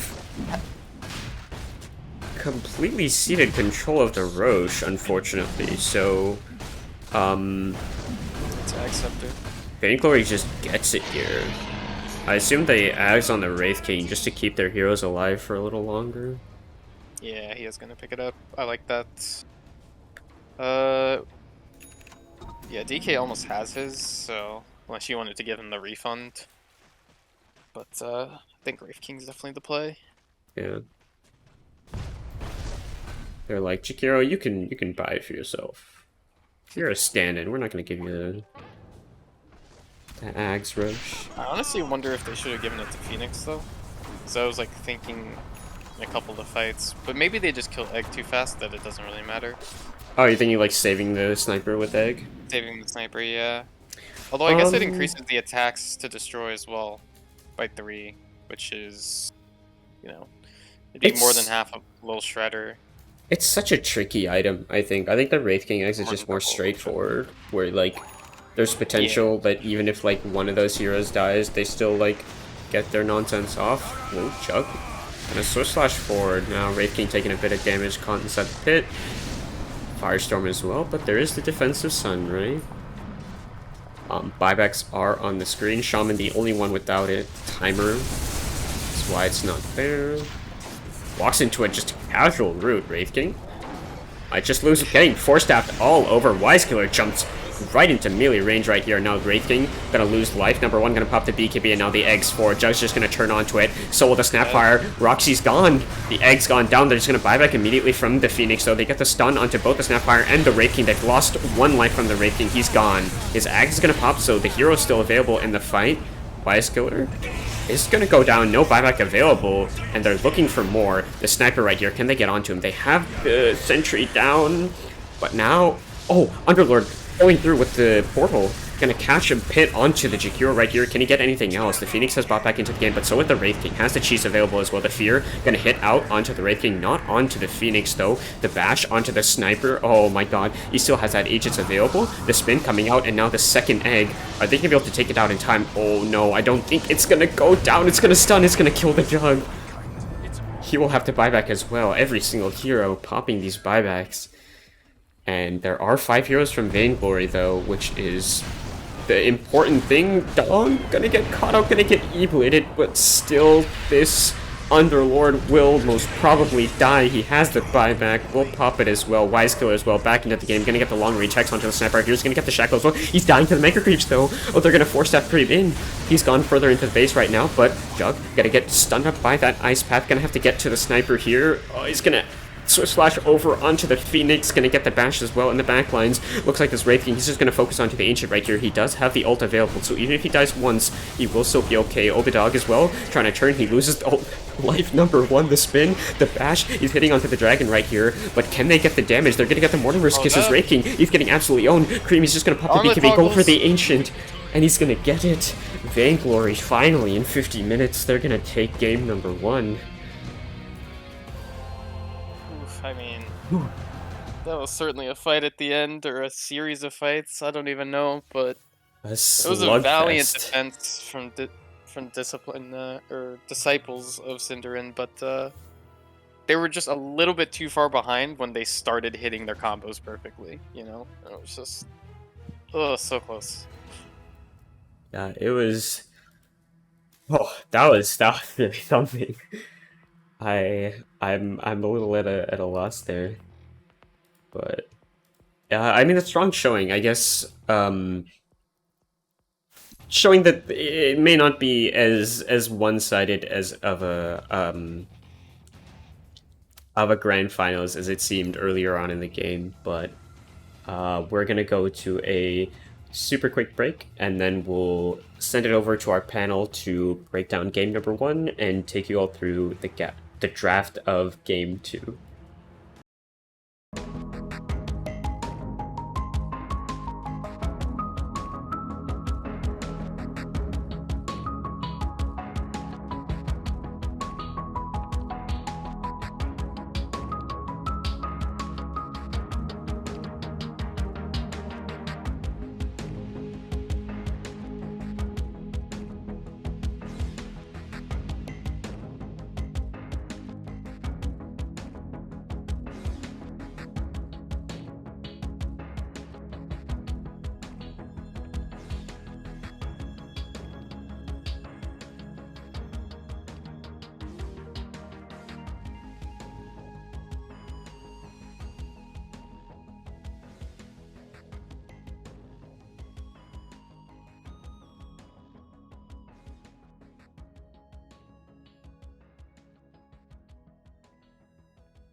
Welcome back for game 2. Game 1 was a very straightforward game with a completely unnecessary drama thrown in, is how I would describe game 1.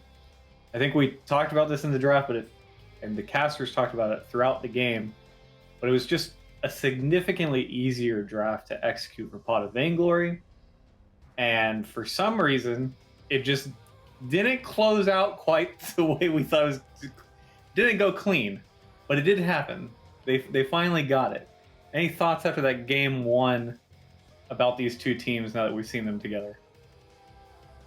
I thought both teams played like exceptionally well. I feel like the main problem on Disciples was an itemization issue. I feel like that's why they lost that game. Overall, like you said, the draft is easier to execute for Vainglory. They got their items. They ran it down mid, got megas, time to end the game, We also talked about this. It was very strange that we had a last pick Juggernaut and we had a Shadow Shaman, and the Shadow Shaman was being played by the 5 position, but for some reason they chose not to lane them together. They moved the Shadow Shaman to 4 position, or not position-wise, but they moved into a different lane. And you got to think that lane wouldn't have been nearly as a disaster as it was if it was a Shaman Jug lane, because that's a kill lane. But it was, I wonder what the internal reasoning was there. Maybe someone didn't like the matchup of the Phoenix or something like that, but definitely a little perplexing a move. I honestly think that for what we saw play-wise, I thought Synderen had the better overall play. They just need to fix some of their decision-making, both with drafting, laning, and itemization. They just need to get their heads in the game and turn that part around. Yeah, I don't know. The laning was rough for them, I feel like, because a lot of their money was on that Underlord, but the Underlord was just rushing Greaves. Like that, the item is like good in a fight, obviously, because it makes like your team like way stronger. But I feel like they needed something, a more aggressive item, maybe, to like try to pressure the map, because they were leading, if I remember correctly, at the beginning, and it kind of just got away from them because they were just playing too defensively. If you go like Atos on Underlord into like an Ags build, I feel like the game might be a little different. Like I said before, the itemization is like way off. It didn't connect. He had so much gold. He was the top net worth coming out of the laning phase, and he was sitting in the lane uncontested. It's just you got to choose where those resources are going to go, and they went to very defensive items instead of aggression to try to take over that game. Which we said they needed to win the laning phase. They needed to win the early game because they had no way to deal with Sniper. But I mean, I honestly do feel like Synderen showed that they're a very good team. They just need to fix these things. Get an easier to execute draft, I think, is the number one thing. Felt like Synderen maybe came with something that maybe was pre-planned or just comfort heroes, but you do need to look across the screen and see what the other team's picking and think of answers for it. And I think that last pick Jug could have gone earlier in the draft. They could have had an answer to Sniper. I don't know. There's a lot of. I feel like the second half of the draft for Pot was way more dynamic than the second half for Synderen. I mean, the Wraith King pick was just very good. I feel like as a response to Juggernaut, because that hero can just walk up and start critting him through the spin, doesn't really care. Into draft of game 2, though.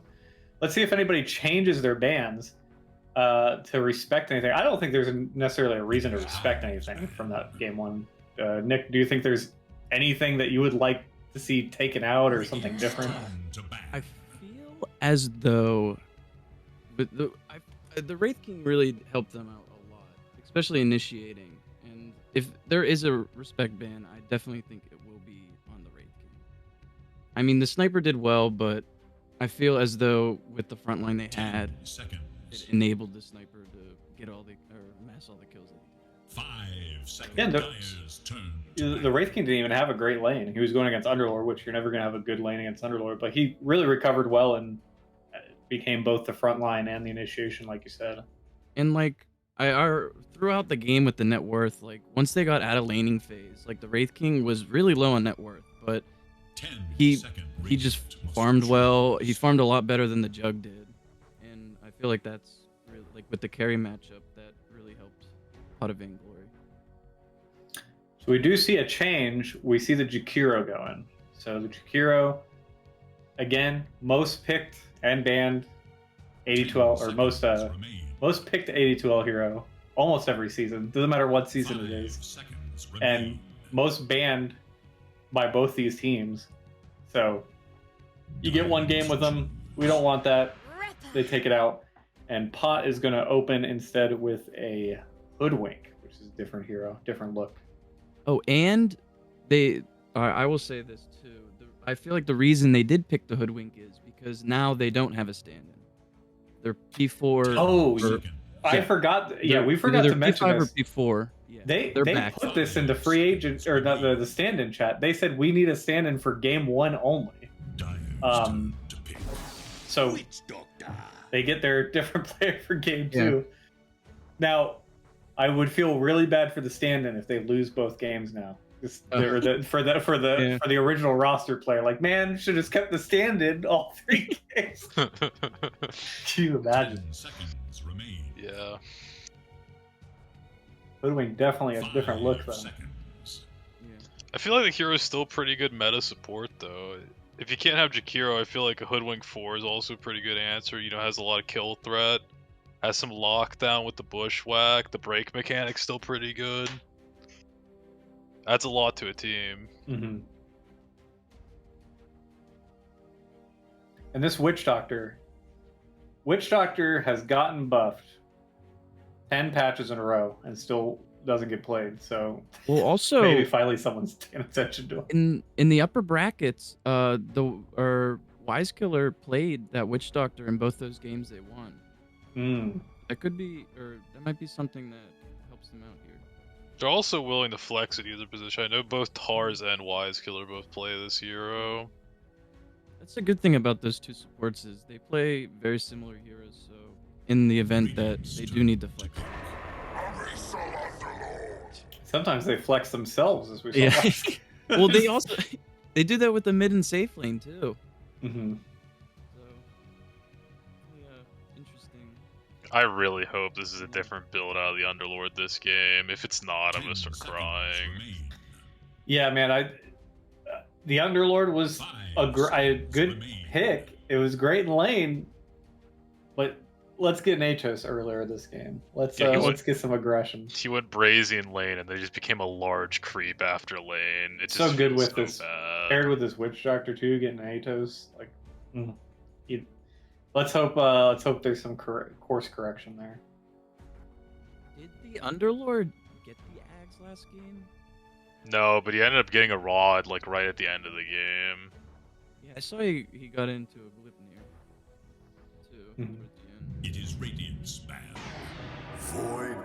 Void Spirit, another very contested hero for Pot. I know they play this hero quite a bit, and it's definitely something different that most teams are not seeing lately. Although with this new patch, he may be back in form, but I haven't seen this hero a lot lately. Seconds. So the other Spirit Brothers were getting a lot more attention this past patch.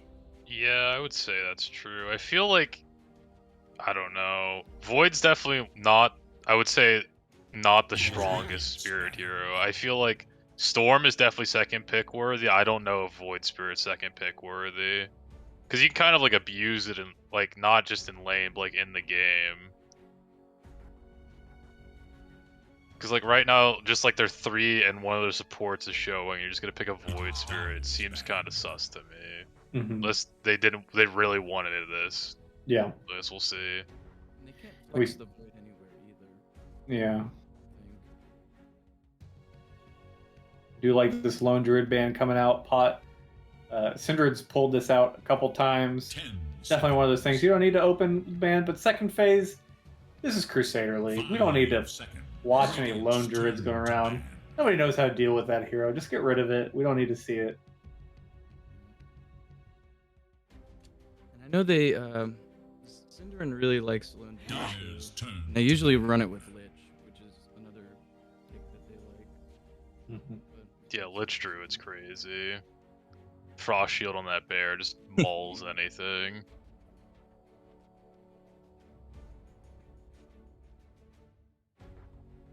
Huskar 10 ban I find a little seconds interesting. remaining. 5 seconds. A little bit of a remaining. strange. I wouldn't necessarily say it's good into something like Witchfire, Player must but, choose. Yeah, I don't think it is.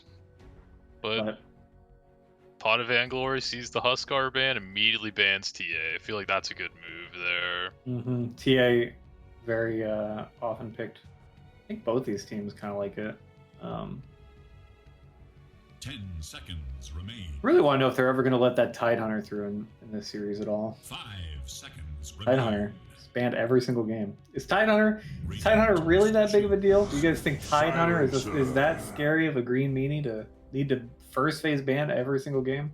I think it's different at like lower MMR. I feel like Tidehunter's a lot stronger at lower MMR because you might not be keeping track of the like ravages, and then also like 10 seconds. I don't know. There's I feel really like no the- such thing as a bad ravage. If you're doing it in Yeah. a team fight, 5 it's just seconds. you ravage. You didn't have to. It's not a skill shot.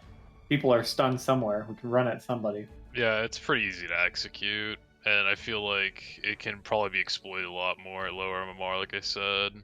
I feel like the hero's not bad. I'm definitely gonna go back and watch this this Disciple of Synderen game that's causing Tide to be banned every game, though. That's for sure. Check my hair. In my youth, started a migration that was completed in the 30th year of our Lord. It has now fully migrated from the top of my head to the bottom. I cannot get it back. It has refused to move back to the top, and will likely stay here for the rest of the time. Radiant's turn to pick. and we do see the silencer you were looking for there.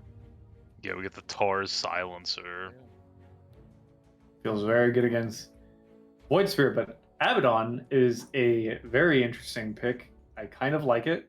That is going to be something that 10 seconds remain. you got the Dispel. Obviously, if you're silenced, it doesn't matter. But if your Void Spirit gets caught out by a last word or something like that, you have a really nice removal, really nice getting rid of these debuffs. I think that's a pretty good answer. Again, I do think Pot of Vainglory is looking at Synderen a little more than Synderen is looking at Pot. I think they're responding in their draft a little bit more than Synderen is. Oh, definitely. Synderen's just running the same heroes they normally do. 10 I actually like that Batten pick a lot. Having to free Lotus Orb against a Silencer, especially if he's a support Silencer. Mm-hmm. You know, he uses his spells and all of a sudden somebody just walks up, W's them, and then you do nothing. I feel like the decision to go Pugna here is kind of a substitute for the Jakiro being gone. It's a support player that gives you your pushback, but this hero did get touched pretty. We saw so much of this hero in the Eastern European DPC, and I feel like a lot of players started valuing him, but he did get touched in the patch. We'll see if he's going to have as much of an impact as we've been seeing. He's kind of a nightmare for a lot of people in lane too. Yeah, he's a really strong laner. That ward, very good. Especially against a like spellcaster team. Radiant's turn to ban. Admiral Kunkka. They did flex the Kunkka in the last games. They flexed it to the off lane. Yeah, I don't think they're gonna Safe flex to lane. the offlane though this Or safe game. Oh, safe lane. I mean, Yeah. I've seen this Kunkka has been played safe lane for them before, so It was in their 5 last seconds. series of matches. but is Kunkka good against Void Spirit? I'm I pretty mean, sure the it X is nice, right? But I feel like in lane though, like bodies, right? Dyer's ban. I don't know. I'm not a mid laner. Kunkka's kind of easy against a lot of people because you kind of just walk. You just Yeah, you just ride the tide wave ring. and go to the jungle.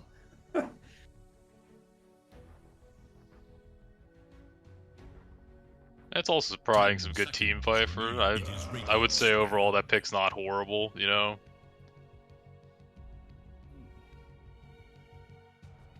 What is the logo of for Disciples of Synderen here? Is that Synderen throwing something away? What is he throwing away?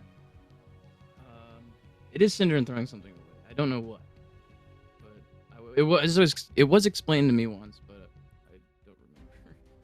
Just looks like little red squares to me. Also, if you look at the Synderen on their banner, it looks like his giraffe 10 neck. seconds. Like the neck seems like abnormally Reed's long. turn to pick. Yeah, I'd like to see the full picture. Yeah, if only there was a way to see the full picture. If only there was a way to format your banner. 10 seconds remain. I don't know. I feel like a lot of people, especially at lower levels, have a big issue with this silencer hero. So I'm a little worried for these team fights. We talked about the Abaddon being a good answer, but Pugna and Hoodwink, I don't know if they're gonna have a very fun time dealing with the silencer this game. This I'm is also a little big- confused about who's the core out of the Abby, the Pugna, and the Hoodwink. I think the Abaddon is a 3.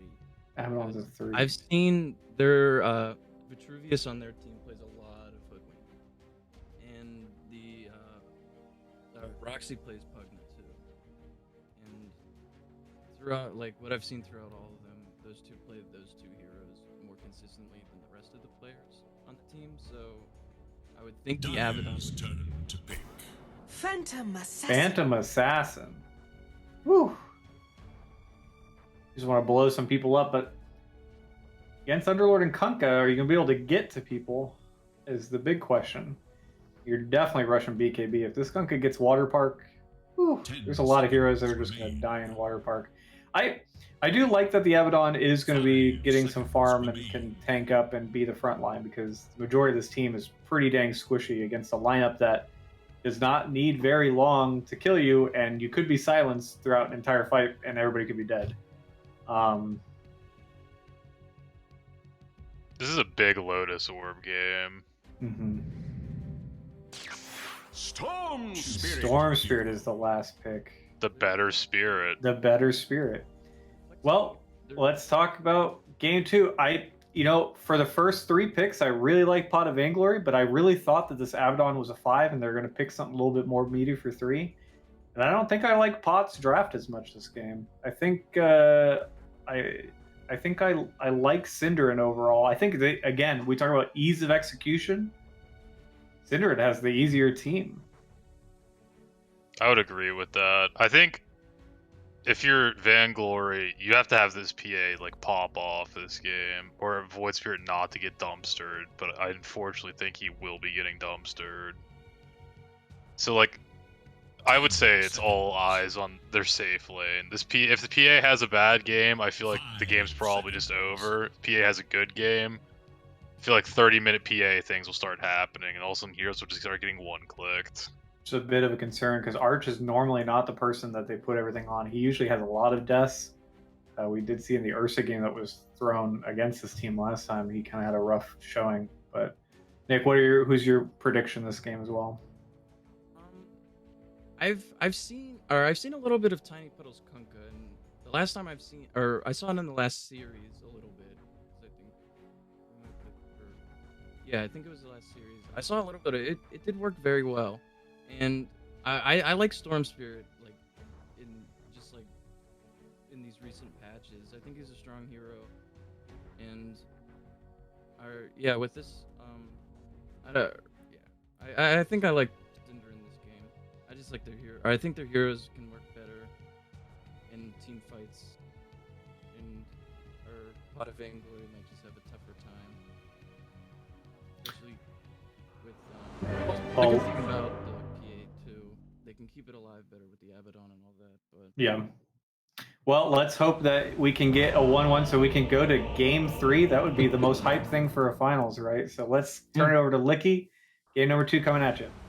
All right, thank you so much. Honestly, I'm we really are impressed. into game 2 now. I'm once again joined by Kiara to bring you all game 2 of this series here. Thoughts on what the panel told us about this draft here. Again, we have a pause, so Yeah, all the time in the world. the caster pause. Mhm. Yeah, I mean, I agree with the panel. I think the opening picks for Vainglory are pretty interesting for sure. I thought they were like on the right track.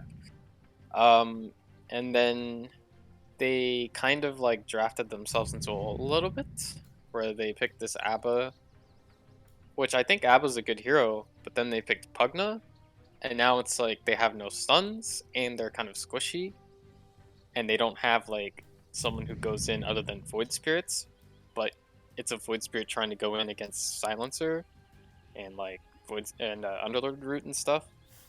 And then they last picked PA, a hero that is notorious for getting all her tower, like all her tier 1s taken before she can do anything in a game.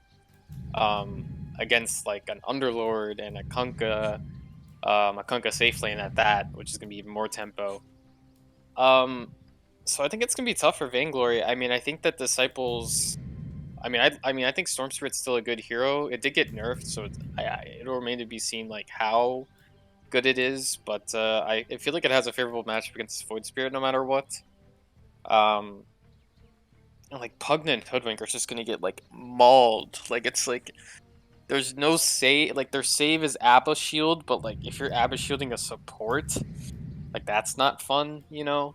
Like these backliners in Vainglory are not safe, and they don't really protect themselves if they get caught, you know.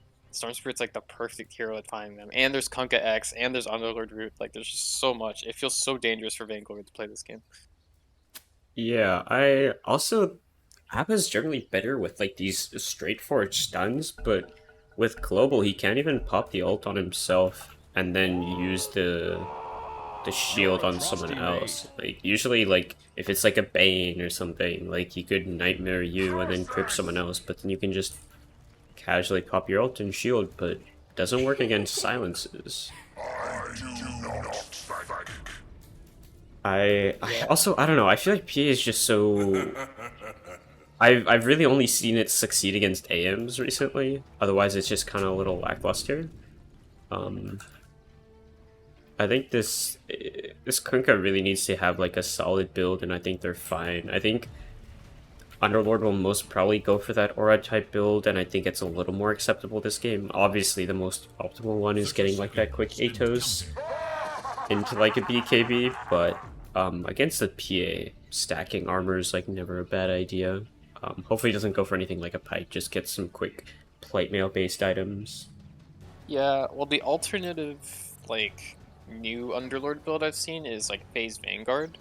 Yeah. Which might be decent against PA. It's kind of hard to say. But maybe that could be an option he goes. It's like a mix between the auras and the like pure passive, or like and the pure aggressive build. So we do have Cream here though on a, or is it Creme? I don't know how it's said.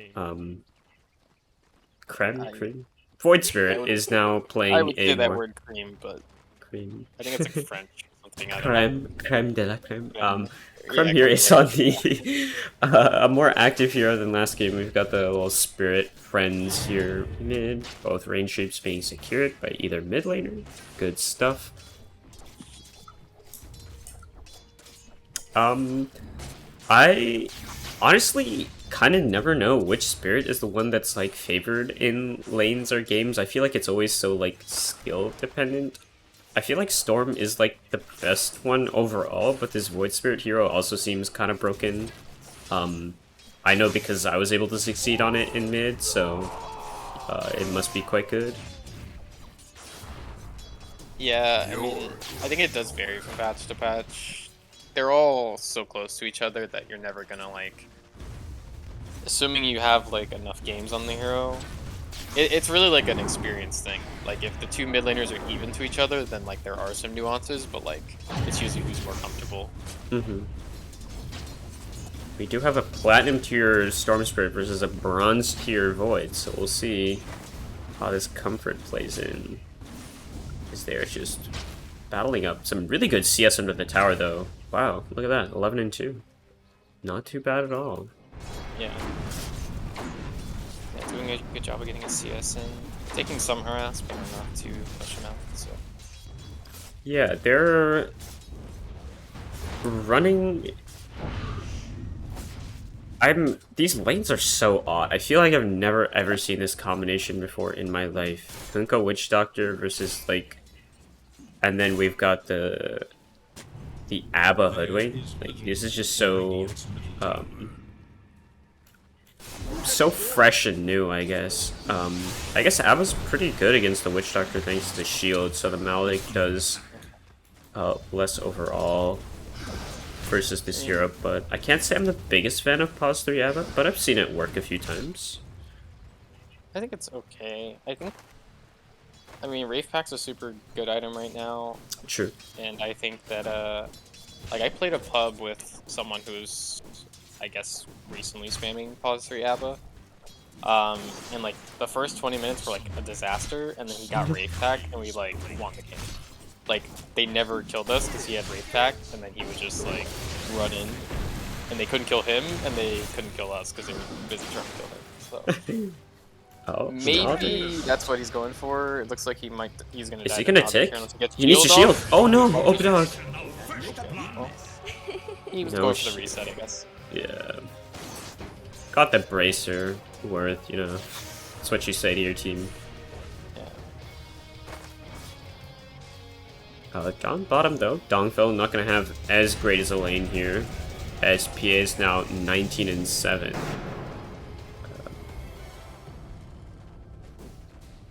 Yeah, the nice thing with a PA is like her lanes seem very stable in the past few patches. Like, Stifling Dagger just allows you to kind of farm against the vast majority of heroes. Like, she still has her like unplayable matchups like any other hero in Dota, but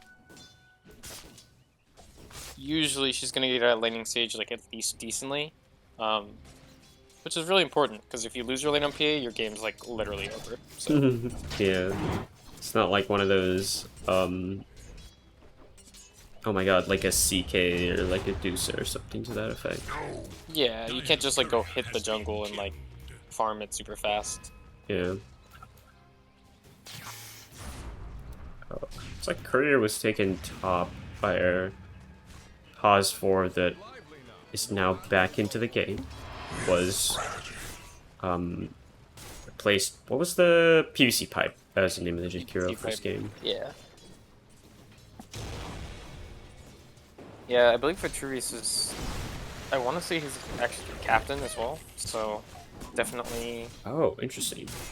Yeah, I don't know to what degree he's like drafter versus IGL versus captain, you know, like just a Discord message person or whatever, but that'll definitely like change the way you approach a game. Because it almost feels like Vainglory's draft is just like a 180, you know, like they had 2 tanky heroes, now they have like half of a tanky hero. They have ABBA, sometimes tanky hero. Another courier taken up by the Hoodwink though. Witch Doctor meanwhile very far back, not a lot of resources available in this safe lane here. Especially since these couriers keep dying. Hard to figure out regen when you have no courier.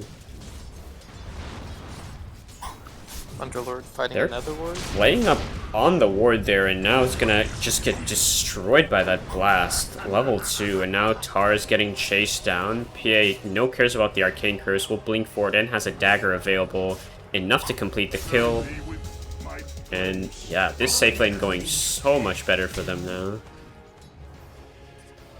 You know, I've been there as Underlord before. Like, you try to cast a spell and you get hit with the Nether Ward and you're like, alright, I don't care what happens, this Nether Ward's going down. Like, I'm done dealing with this, you know, so I respect it, but I couldn't kill it in time and ended up getting caught. I mean, there's just a lot of damage, especially with this, like, the Nether Blast and stuff. Yeah, honestly, I feel like Dong should be doing better in the lane, but I think it's like, again, like talking about like items here. I think you have to... Going all in for the mana boots really early just isn't as value. I think Kiara has a little bit of experience on soul rings on Underlord and when to buy them, but definitely a good early item versus this PA. Oh yeah, for sure. You need stats, and like the reason I didn't go slow running is because I over obsess on buying stat items. You know, not because I buy arcane boots. So different schools of thought. You know, I'm one extreme, Dongfellow's another extreme, I suppose. Yeah. But yeah, Oh. no. Storm mid might just go down here. It's gonna dodge the damage with the zip though, so the astral pop will not take him Voidspirit out. probably Fairy gonna fall fire here. has the dissimulate as He healed well. enough. That's what Dissimulate. Yeah, that was level 2 Maledict, but not enough damage in the window there. Oh, PA. Oh. Gonna get killed by the silencer tick. Interesting. This is the PA experience. Two levels and 20 CS up on the offlaner, and you die because you're a PA. Yeah. It's kind So of 20 CS, yeah. interesting hero that, I mean, still going for the Battle Fury build, so going for that little more greedier play. Do they want to kill mid on the Storm? Power Rune's about to show. It's gonna be top, so Storm's gonna get this Invis Rune plus a refilled bottle. Sentry down, not gonna catch anything. Wise Killer is like everywhere on the map right now. I just look and he's like maledicted someone. Pretty spooky. Yeah. Down bottom, they get the Nether Ward. Okay. Dong again going for this mech rush, so Aura Underlord it is. The two supports from top have been playing mid or just wandering back and forth for quite a bit of time. They're gonna drop 2 sentries. Wise Killer ends up getting the ward. He'll lose the sentry though, but definitely worth it. Oh. Dodges out the bushwhack. Still about half mana on the Storm here. And it looks like Kunkka Abba is gonna be the snooze fest lane that was Invisibility. the kind of Underlord lane last time. Yeah. He blinked forward. I don't know about that. Okay, spells used a little oddly, so looks like no one will die. Oh, I lied. As Tar just gets a massive crit into the face. Acorn shot, gonna clean up the kill.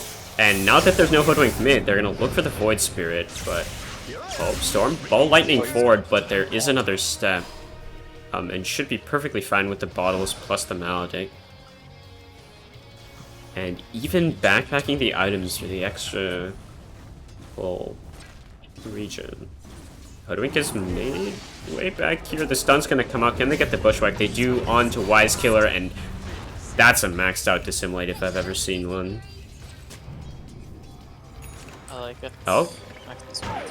The Sharpshooter's gonna hit onto Storm. Actually, has 14 wand, but Haste Rune's gonna be picked up by the Void Spirit. Tar's here. Gonna pop the spells out. Haste Rune.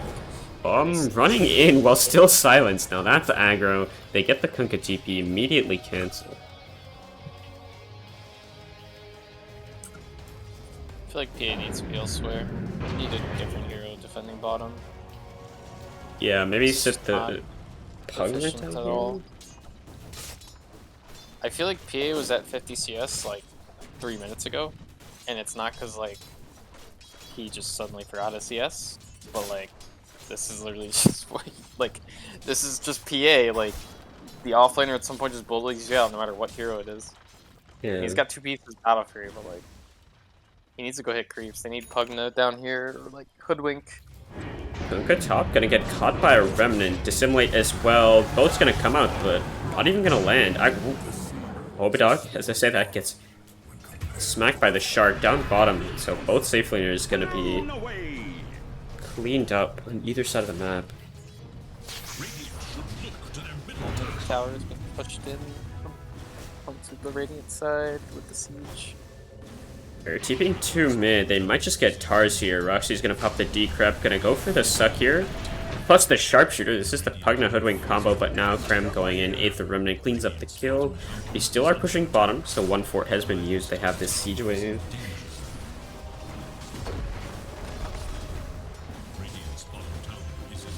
Oh, and looks like Mech is gonna be very soon for Dongfell. is no more. Something about just saying Dongfellow is just... I don't know. What a name. What a name. It is a good game for sure. Stupendous. Oh, another Invis rune, but White Spirit's a little far away, so it looks like they're gonna grab it on the Hoodwink. They are wrapping with their heroes now. I do like the fact that they are congregating in this mid area to maybe get a play. That smoke was not scouted. Eager to know Dire's whereabouts are scanning for enemies. And now Underlord's just gonna hold this aggressive position. Smoke's gonna break on the Invis Hoodwink. Yeah. Whoa, what'd I miss? Nope, just I just thought someone was there. Roxy now has to be a little careful. They see the Hoodwink now. The sentry's going to be popped on the stun as well. Wiseclear getting owned by this Nether Ward right here. The Sharpshooter, though, not able to be shot out in time thanks to the Global Silence. The Zip 4. There's still a good amount of mana on this Storm. Another Astral Step forward. Dongfellow going to take a bit of damage, but able to walk away. Obidog's going to try and run him down, but the mech coming into play now, keeping him alive. The pit onto the Abba. He does have the ult available. Just pull forward onto the Pugner right here. It looks like they're going to lose Roxy here in the river. Both off the mark. Obi now. Borrowed time popped up, plus the wand. Shield out. Remnant might just be enough to stop them from diving, but they do have 5 heroes here. As I say that, holy smoke, Storm is in, out of mana now. Can they get anything else? They have no Bushwhack available. Torrent to maybe disengage? Perhaps the Underlord wants to hit the tower. They're going to use their fort. No more available. I guess PA is farming while this is happening, close to the BKB. Not BKB, Battle Fury. Holy smokes. X onto the torrent there. Yeah, they almost got Underlord at the start of Storm's actually Oh. Up top, yeah. SPA is being taken out. Notice that the rest of the team of Vainglory is currently sitting mid. Arcane Rune, who's going to be picked up by? There is a Torrent coming out. Oh, Hoodwink went in melee range to deny it and is going to get caught out here. A nice Bushwhack onto the tree, though. They might just get Dongfellow, but the mech comes out once again. The Sharpshooter hits onto Tars here. There is no global available as we saw it get used. And they get the Underlord, but again, PA was taken out while farming that Fury. good jump by Cream. He's actually going for and has just completed the Witchblade first item. So Yeah. fairly interesting. I feel like if this was another world, aka last patch, we would probably be seeing the Orchid Rush from Void Spirit against Storm, but this Witchblade's okay. It's not like the Invoker Witchblade or Storm Spirit Witchblade type things. I feel like E-Blade's just kind of the best in slot right now for Void Spirits. Because Kai is really nice on him. But, you know, is there worse items to build in Void Spirit? I've seen people go for the Witchblade and like a Kai Assange if they're having like a really good game. I think I still prefer the Kai Assange, especially in a game like this, but he will get Wise Killer very quickly. Damage galore for the Witch Doctor. They're gonna pop Global for top, because they weren't able to complete the kill onto the Storm Spirit, and now the Axe coming out. Like they have the boat as well, which needs to be popped pretty darn soon.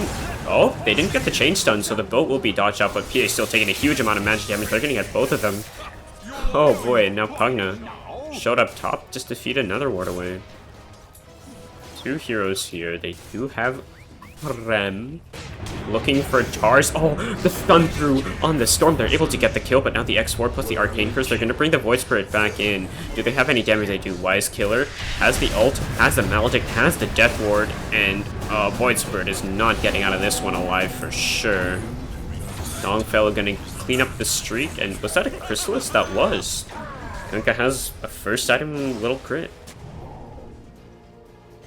I like it. Chrysalis is really good pace for, or tempo for Kunkka early. Yeah. Oh, Sharpshooter being charged up here. Who's it gonna go for? Gonna hit onto the Kunkka. Hit as well does hit, but Vitruvius gonna scurry away through the trees. And have they got mid tower through all of this? They have not. Obidog finally starting out onto the tower right here is going to hit onto it, but now Storm going forward. This is a borrowed time ABBA, maybe just looking to force it out. I mean, somehow this Storm is still just only 75% mana. The stun's going to come out, the Bushwhack. Not going to be used just yet. The Pit of Malice down. They have the Nether Ward as well, and in the back lines, Kunkka's there, but he's disarmed, taking a huge amount of damage from the Nether Ward. Now Storm running in onto this Abaddon. Oh my god, I think he might just live through the Maledict as well. He will. He's not going to get caught out there. Storm going to pop the wand. Now out of mana completely. Has the Kaya double nulls, so this hero not losing mana at all. The Bushwhack not going to connect. Could have sworn that would hit a tree. Obadog has no borrowed time, just going to feed away a life here. Sharpshooter going to get tanked by the Underlord. Immediately pops the mech as well, so sustained for days for Disciples of Synderen. Yeah, it was nice for them to catch the Kunkka out, for sure, but they're still... They just got Battlefield MPA, so there's that. Yeah, their timing's so... It's gonna be so long for PA BKB. Like, the amount of like safe spaces on the map left for her are like dwindling by the minute. Like, it feels like every minute Disciples just move in closer and closer and closer. Like, they'll have Silver Edge on Kunkka very soon, which means like there's 2 heroes that she just can't show if they're not showing. Like, it's gonna be really scary for PA. Like, and at some point, even BKB won't save her. Nice Sharpshooter to hit the Storm there. Yeah. I think that was blind, or maybe just on the very edge of the vision. Looks like they're gonna want to commit to mid, but again, there's another fort available. Graham gonna go over on a Wise Killer right here, spells off the mark, so no connection. Global's gonna be used as well. Oh, it's because they're onto the PA cop. Oh, this ward. What a huge play from Disciples right there. And now they're going to Fiend's Gate over to bottom. Maybe looking for a connection. Obadog here with the Maledict. Going to have to pop that borrow time. Going to fight under this mid tower looking for Tars. Pops the shield again, plus the Essence Ring. This is a healthy looking ABBA. They're going to get the X off in time. They have the boat available if needed. Are they going to commit it just yet? They're going to get the sun off. They're just going to go for just the 1,000 cuts method. Boat again, not going to connect. Maybe they can finally catch out off onto this guy over here. The suck from Roxy. Keeping the ABBA alive. These fights I are love so that weird. Fiend's Gate gank. It was just like you said, beautifully set up by the ward. Yeah. They're not gonna get this ward, I think, unless Vitruvius goes for the high ground, which looks like he's not. Yeah. Oh, one more sentry. Maybe this is it. Here we go. That's like 4 sentries. Yeah, I think you're like, oh, that's worth. They dropped 4 sentries and we got a PA kill. Yeah, that's definitely. They basically got like, I mean, I guess they got knobs, so that's still like, including the PA kill gold money, it's like, what, 500 gold swing? Isn't that one ward? So 200 for the sentries. I literally have no much. How much did the obs give? 178. Okay, so that actually was not worth it. That's like the one time where buying a sentry for an obs is not worth it. They are like plus the opportunity cost. Like, they just used 4 of their 10 sentries in one area. they're looking for Kunkka. Do they have detection on anyone? I don't see any. There's 2 sentries on the Pugna. Pugna has 1 sentry now. Krem? Potentially in trouble here. If Dong gets a pit off in time, they're going to hit the X as well. Torrent back. They're going to pull him forward. The Coconuts as well were coming out. The Bushwhack is going to buy himself a little bit of time here. He does have to dissimulate to dodge a few. Oh my lord, that was a ton of damage. The shield's going to keep him alive. Okay. Oh, the break forward onto the ABBA's immediately going to manually pop the ult here. Now the Global's going to come out in time. They have to pit down.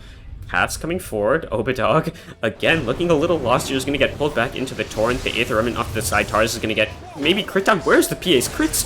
Oh, the Sharpshooter is not going to connect, but now the PA is just a little confused. Going to get summed up by the Storm. Quite a bit of damage coming up with the suck.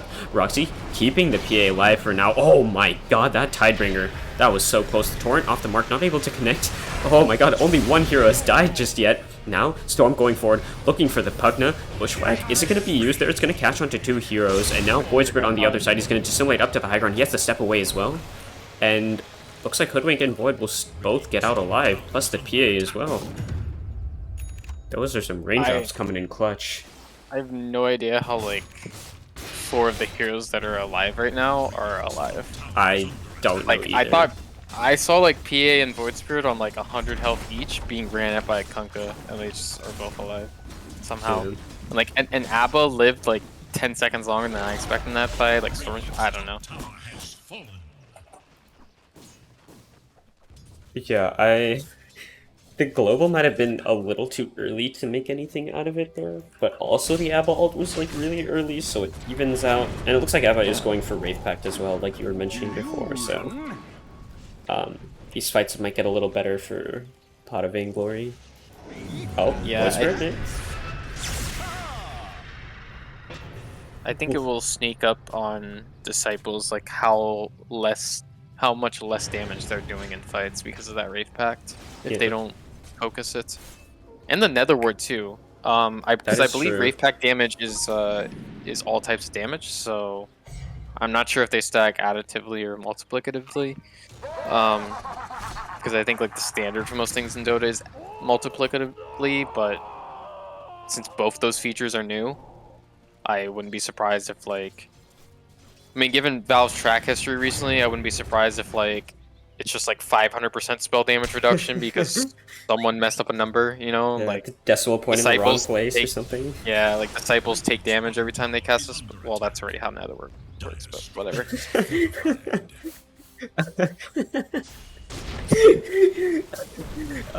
But I would assume it's at least like 55% spell reduction, maybe something around that. Yeah. We'll say that's the number confidently, and if it isn't, then it isn't.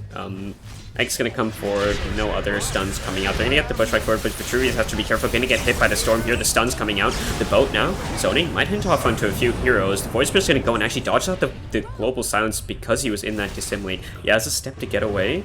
The X, though, gonna bring him further back. They don't have any other stuns. Storm's running through the trees here. Has the Vortex, gonna go for Vitruvius in the back line. He's gonna get it hit off. Stuns up the Hoodwink. Do they have any damage? Actually had that Glimmer to keep him alive for a little bit longer. The silence off into the Void Spirit right here. I have to get the Dissimulate off in time.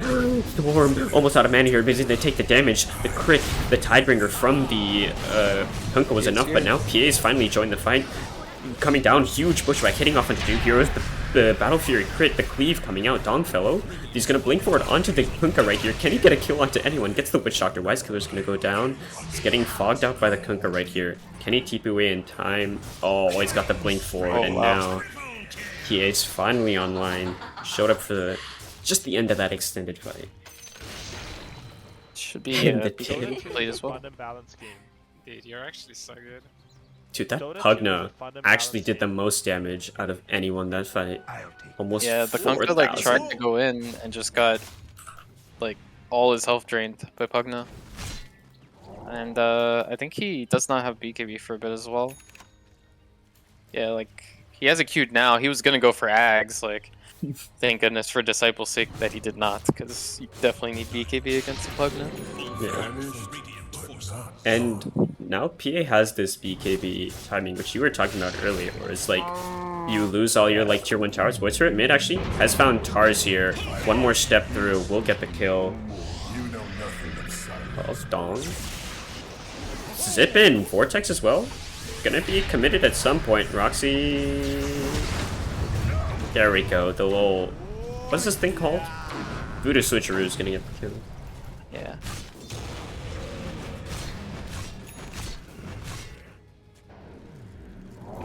Every time I play against a Witch Doctor and he casts that shard, I'm like, I always look instinctively to like cancel it. And I'm like, I'll be like, wait a second. Oh, it's a shard. And then like by the time I like realize it, I've already taken like 800 damage. Yeah. Good call to go Roche here for Disciples. I don't think Vainglory want to contest. Underlord's really good at controlling Roche. They still have full Death Ward boat. That? But maybe. A little mistake on the Acorn shot, but still will get them out of the pit. And oh, Voodoo Switcher going to be used to kite away from the PA right here, but now the Sharpshooter is being charged up. It's going to hit onto Wise Killer. PA though is going to have to pop that BKB. Pops it at the perfect time. Purges off the sounds as well. Turning off into Tars here. He's going to look for a crit. Going to look for anything at all. Looks like he wants to back up a little bit. The Kunkka's waiting to get the break onto the PA right here, but now the Storm going forward. They need to get a stun onto him right here. It's getting a little split up in the backlines. Voicebird's going to take out Tarzan here. Now Dongfellow, he's caught here with the Wraith Pact. There's a lot of damage being mitigated right now, and Storm going in. Still has a decent bit of mana, but not a whole lot of health available. Oh my god. Dong's gonna buy back and come in with the portal.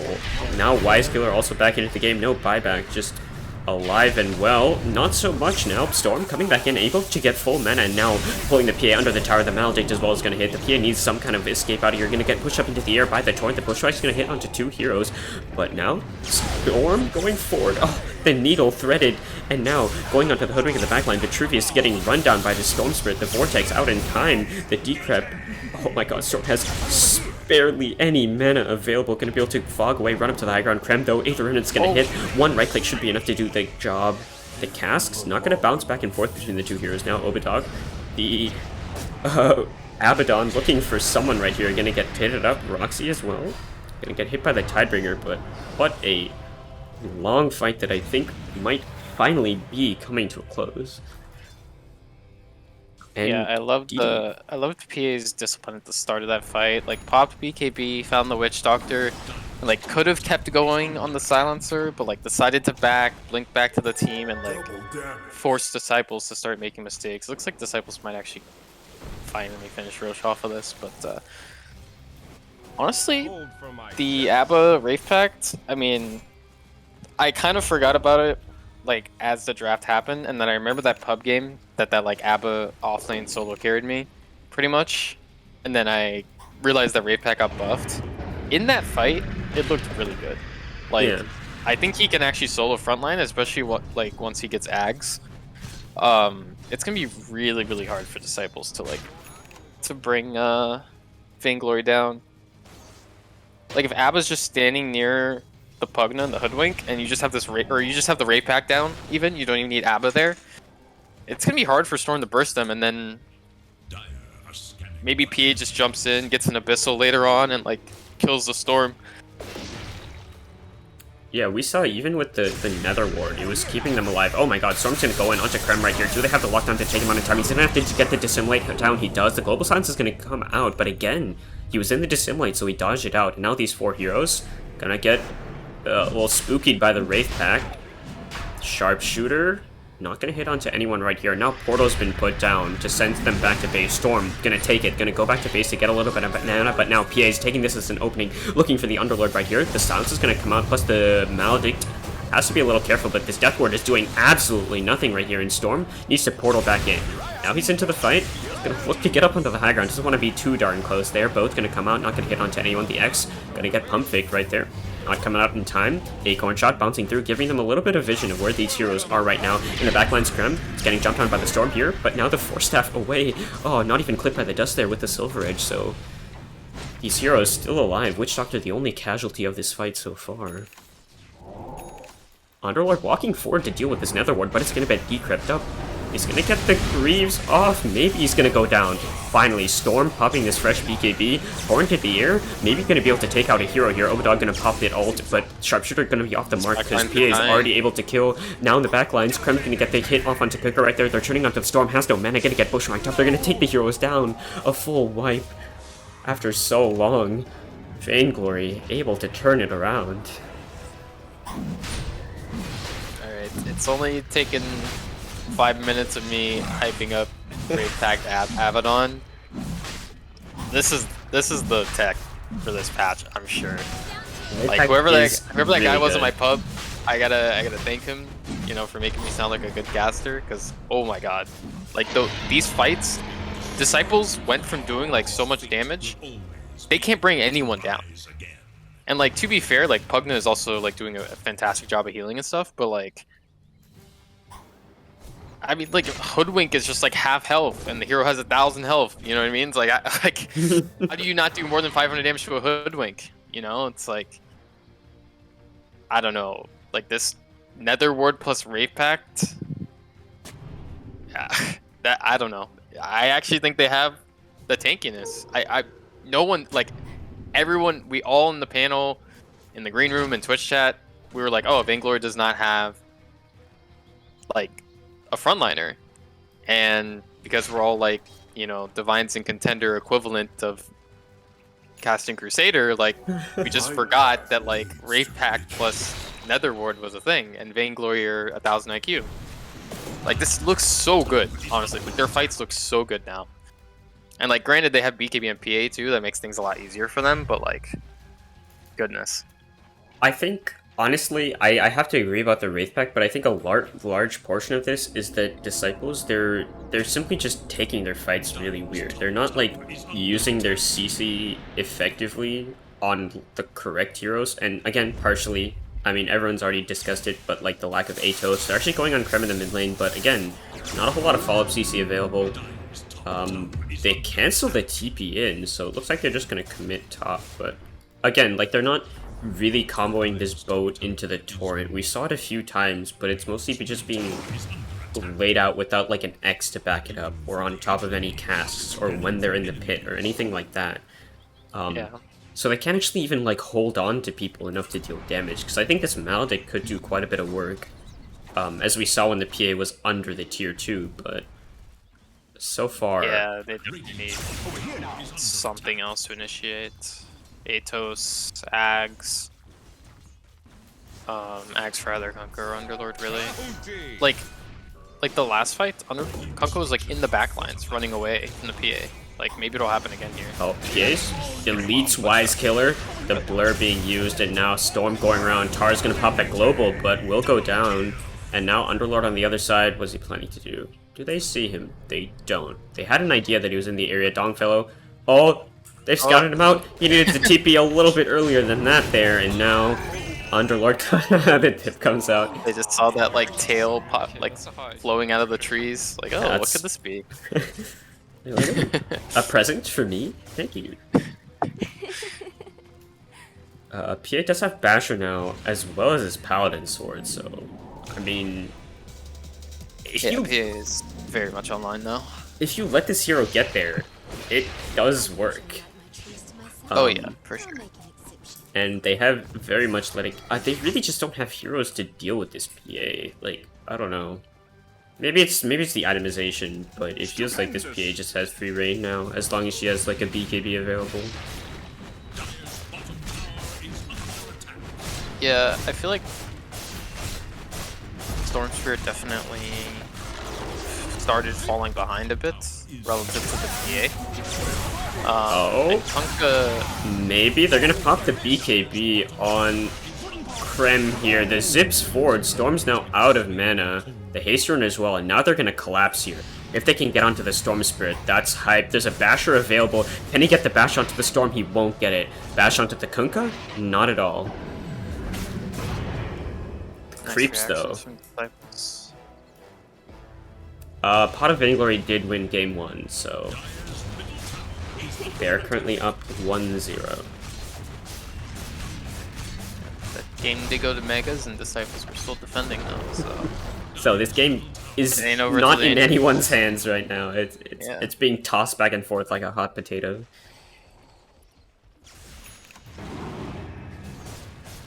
Yeah, Abba's going to Ags next. Oh, now that's... It's gonna be so hyped, dude. That's prime stuff right there. I'm almost... Oh, Storm going in, caught by the Bushwhack. No BKB is available. The pit's gonna come out, but oh, the huge crit from PA turning onto the Kunkka right here. The global silence, maybe keeping them alive for a little bit longer. The break's gonna hit off onto Dong here, but now Wiseskiller, they're being chased down by this Wraith Pack in the backlines. Krem's gonna take out Tars. Wiseskiller gonna walk the other way. The Shadow Amulet's not gonna get him anywhere because there's already a sentry pre-placed down. They still do have their Underlord, their high ground defender available. He's gonna pop the Firestorm down, but Aegis, finally used, was not taken away by Disciples. Storm on the other side, just farming up, looking for that Ag Scepter. Yeah, has a Missile and Courier. Oh boy, that's gonna be the... Unless the Courier gets sniped, but that should be fine. They are going for both towers right here, something Underlord cannot deal with. So he's gonna choose to go onto the Abaddon here that has no ult for a few more seconds. Should be fine, probably won't pop. Will choose to TP out, okay. Oh my god, that was so close. And now they're just going to turn onto the racks here for the PA. She has BKB up in a few seconds, going to get sent up, going to get maledicted. They're going to use the Death Ward, going out onto the PA right here. The break, Sharpshooter going to hit onto Wise Killer, BKB pop, Glimmer used. PA's out. Nice for them to show some patience. They kind of learned their lesson from last game. Yeah. They had not just hard throughout there, even left one lane. Still to claim later. I mean, they're in the driver's seat now, so... Dota 2 is a fun and balanced game. I definitely think, like, now Disciples have to play for this, like, Ag Storm timing. They're going Daedalus on Kunkka, but I don't like stacking Daedalus and Silver Edge, because, like, yeah, it's a lot of damage, but you need, like, something, I don't know. Like, I feel like I would rather have, like, a Satanic or, like, AC. Overwhelming Blink or, like, AC, yeah. Because I feel like Storm has to be your damage. Like,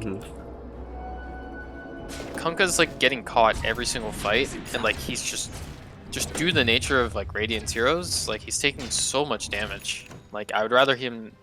I would honestly say, like, Overwhelming Blink or, like, Satanic would be the item. Like, just something that's a raw strength that, like, gives him a little bit of stats to buff his Silver Edge crit.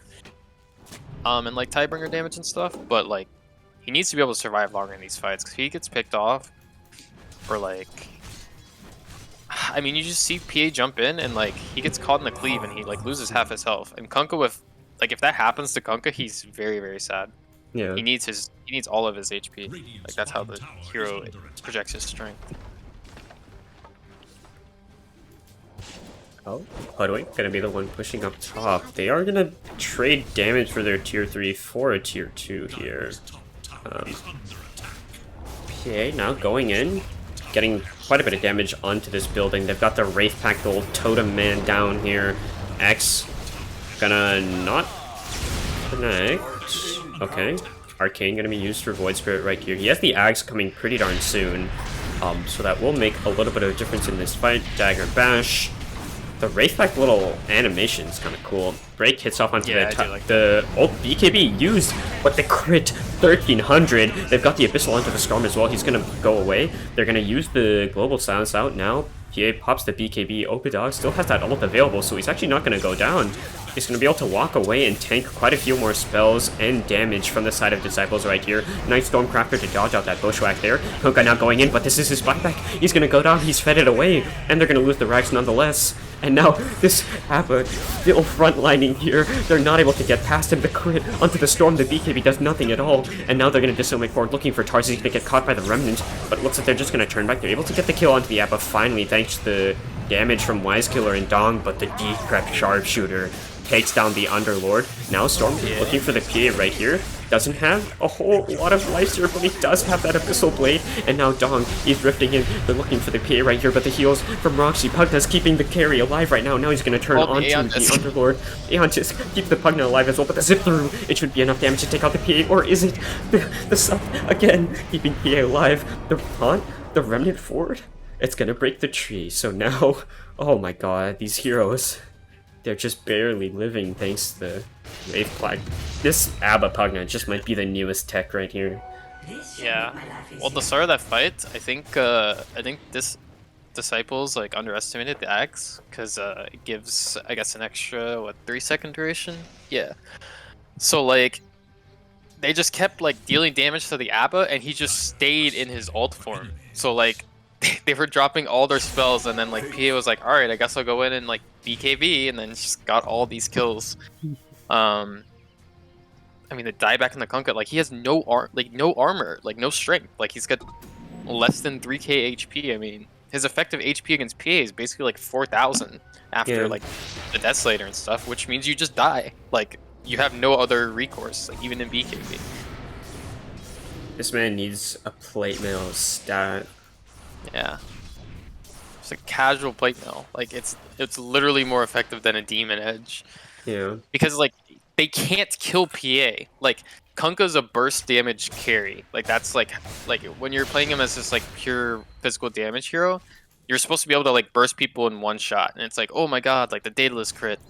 1,000 damage, all my health. But then like it gets nerfed by 30%, and then you have this ABBA who's ulted, so they just get like all these mist coils fired at them, and then you don't kill anyone in your Silver Edge Burst, which means you don't do anything if you don't have the other aspects that make Kunkka good, which is like boat utility and like potential ags and so on and so forth. Oh my god, they're rifting up to the high ground over here, but they're gonna get caught by the bushwhack. They're going in one by one and they're feeding it away. Tar's now gonna get caught out right here. He caught the global. It's gonna come out in time, so they're able to get the silence off, but now the boat's coming out. PA, they're gonna get caught in this pit and rooted down. They're gonna get the Ags Vortex as well. They're torn up into the air. Can they actually maybe kill them out in time? The bushwhack comes out in time. The Fan of Knives as well, though. It's dealing huge amount of damage. The Storm, lockdown, killed. Dongfellow as well, gonna fall. This PA tearing everyone apart with this Void Spirit. And oh my god, they just don't have the damage to do it.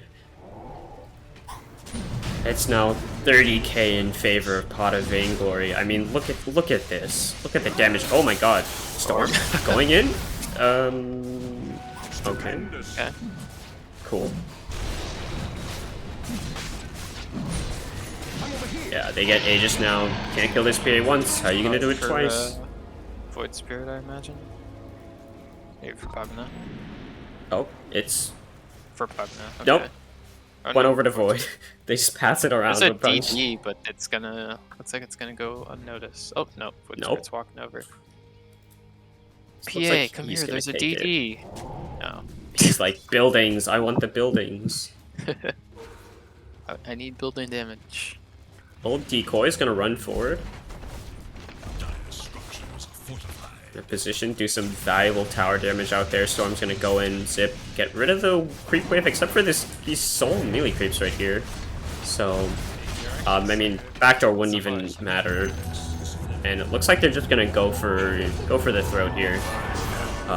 They take the holy Tars. Gone from the game, deleted, no buyback available. Storm's gonna go in, gonna get the Vortex onto 3. Bushwhack gonna be off the mark, but again, they're focusing the buildings. All their heroes are basically full health, and a lot of Vainglory, they feel it. They feel victory, they see it. Another Vortex in, they're gonna get the boat combo as well. It might not be done just yet, they're gonna get the cask off as well. They might just get the kill onto Krem right here, but the heals from the ult as well, and PA just jumps to the other side of the fight, away from all the spells, able to take out Weiskiller and Krem, still surviving the Bissell. Oh, they take it, and Pot of Vainglory are your AD2L Season 34 Crusader League Grand Champions. Well, hashtag Sinsanity, as the social media team of Pot of Sins would say on Twitter, as it were. But what a fantastic performance from them. I mean, again, everyone in the panel, Twitch chat was like, oh, I mean, you know, Abba's a decent frontliner. Abba's okay, but it's not enough. And we saw with the Pugna, with the Wraith Pact, the Netherward, it was played so fantastically. I mean, they didn't miss a beat. You know, shout out to PVC Fight for playing so good game 1, but Vitruvius comes in, they show a slightly different look with like the squishier supports. But it was fantastically played, and Arch on the PA did a really good job of recovering. You know, like the lane was great, had a little bit of struggles in the kind of early mid game there, but fantastic play afterwards from Vainglory. Just played as a unit. I mean, Creme de la Creme was fantastic in jumping in there. So I'm excited to see what the panel says, and excited to hear them in a potential interview, as it were. Oh yeah. I can say that we are getting an interview coming very soon, but we will. Whoops! Welcome back our panel here. A whole lot of them are present, and that's not correct. But oh well. Let me pop over to this thing. There we go. Let us see. We are waiting for our interview here, but any other thoughts, panel, on that game, the series as a whole? Well, it was nice to not have the unnecessary drama of game 1. We got a nice, clean win for Pot of Vainglory. We said that I went to Synderen for game 2 because I was looking at the draft and I'm like, Pot's got the harder thing to execute. Last game they won because they're the easier to execute. But they executed. I thought their itemization was fantastic. We talked about the Wraith Pact. I feel like that's the preview of the patch. Wraith-backed item, it might end up being what you guys see in your pubs all the times. And Abaddon's showing it off for us. And then we talked about Art being kind of volatile. I think if you look at some of their games, he might have been the reason they lost some of their games. Not this game. He was looking quite a bit the carry of the team. Edge, what do you think of that game? I think it's crazy. The Pugna Ward plus Wraith Pack damage mitigation just won them this game. They're able to hold out long enough for PA to start doing PA things. She just goes around the map deleting everything. Game is won. That's basically what happened there. And Nick, we have a fixed mic, I believe. Your Oh, thoughts? let's go. Just in Oh. time for I don't think interviews I'm here. I don't think I'm being DDoSed anymore. I think we Right. figured it out. We have Roxy coming in from Pot of Vainglory joining us for the interview here. Welcome and congratulations on that victory. Thank you. Roxy, baby, how you feeling? Good, dude. That was such a good Pugna game. Oh I yeah, just it have was. fun. I did like so much damage from that other one. It was insane. Nah, it was fun. What was the? You guys had a stand-in for game one, right? Oh yeah. Would had to go to his son's recital in school. His son's, forgot what it. was it? His son's. His son was performing like songs and Okay. reciting some stuff. Yeah, just He's like a being a school good parent. performance. Yeah, he forgot. Well, now he can tell his kids he's a champion. He's a Crusader League champion. We've Yeah. got something to look up to. Do you guys have any questions, Nick? Edge? I have a question. What were your thoughts on the Underlord? I mean, we kind of knew he was gonna pick that because like we've played them twice and we like scouted the Dota buffs. He only plays like 3 heroes. It's like Brew, Tide, and Underlord. So we knew like if we ban Tide and Brew, he's gonna pick Underlord. So we knew that going in, so it was fine. Okay. That's my only Wait, no, I actually have a second question. Are you guys like really afraid of his Tide? Because apparently his Tide gets banned like every game he goes into.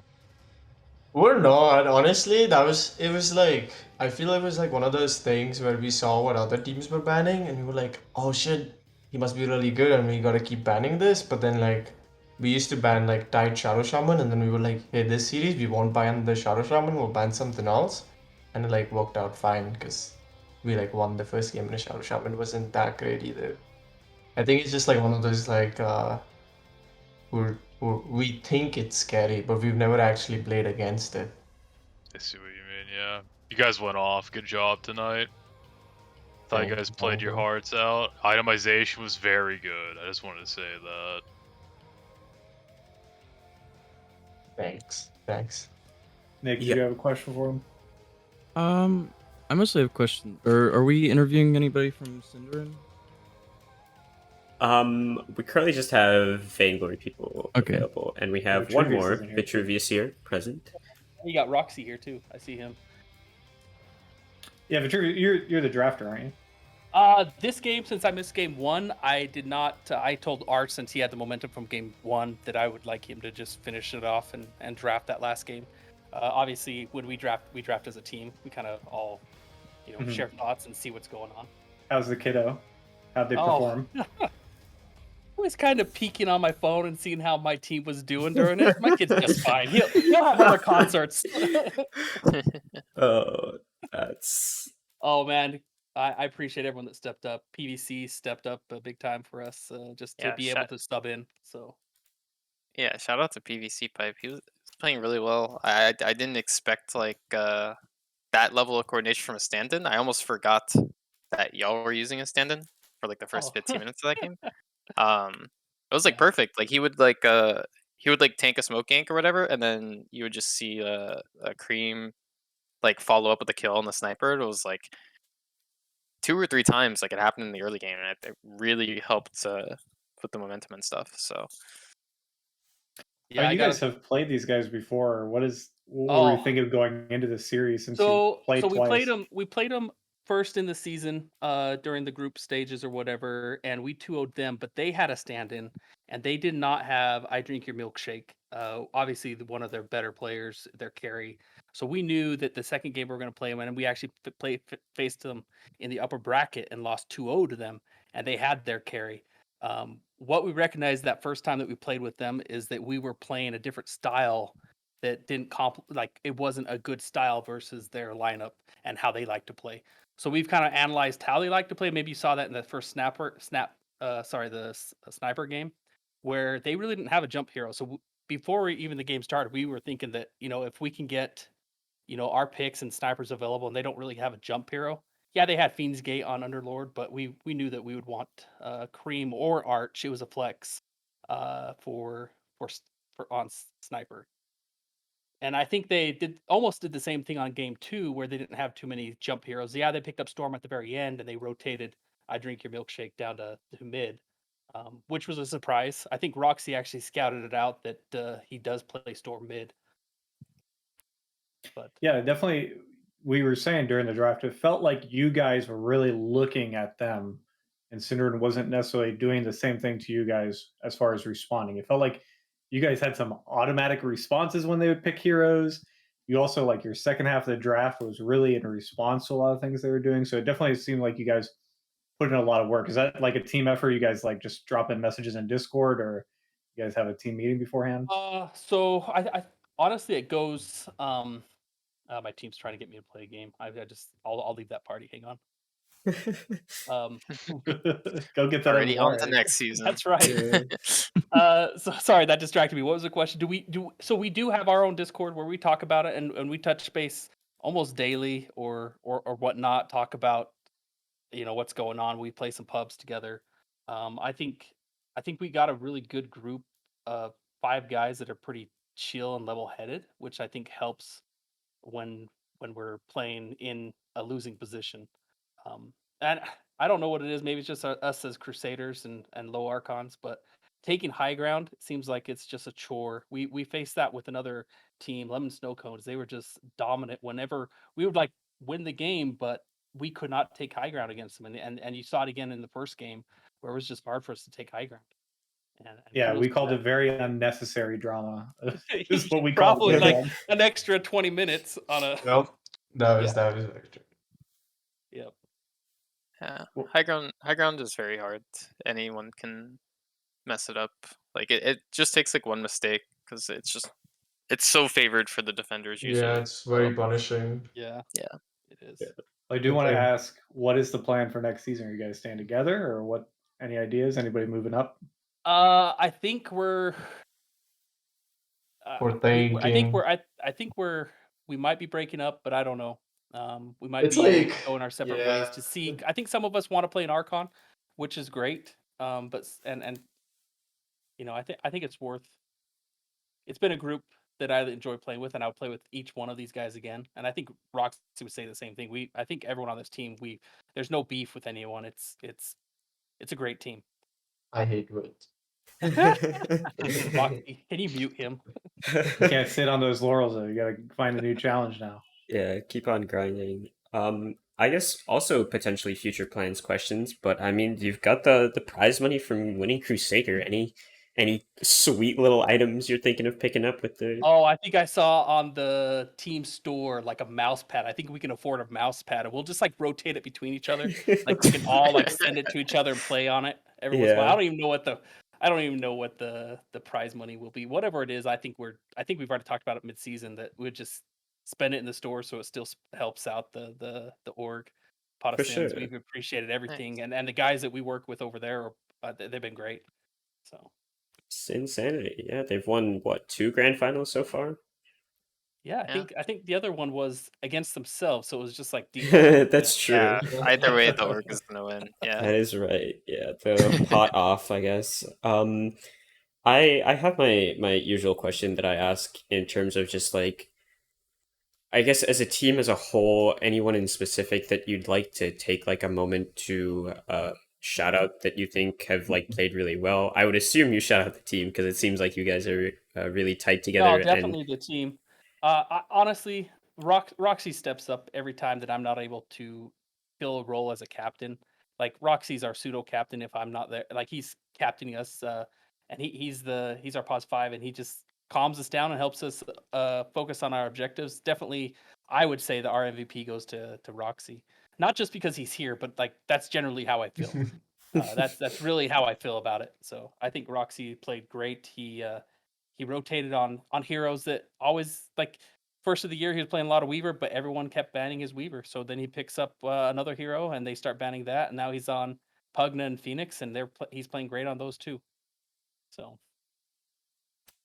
Yeah, I mean, absolutely. I mean, the fact that you all performed so well with the stand-in was really something to see. And honestly, the thing that I saw in the cast that I really want to highlight and congratulate you all for is your choices when making items just seemed really solid to me. It seems like you all had a very good idea of like what you needed to succeed in the game, and you were purchasing the right items and playing on the correct side of the map, and that was just really impressive to see you all pull out. And kind of it's just something that I don't really see a lot in like competitive Dota.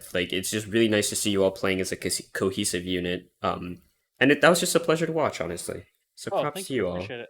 Thank you. It's Yeah, I actually think something like we try to talk on. Go ahead, Roxy. Sorry. no, I was just gonna say just because like I think all of us kind of knew each other before, right? Like most, like I played a lot with Arch and Obi before. I've played with Grem, but I hadn't played with Wit much. But Wit had played with some other people, right?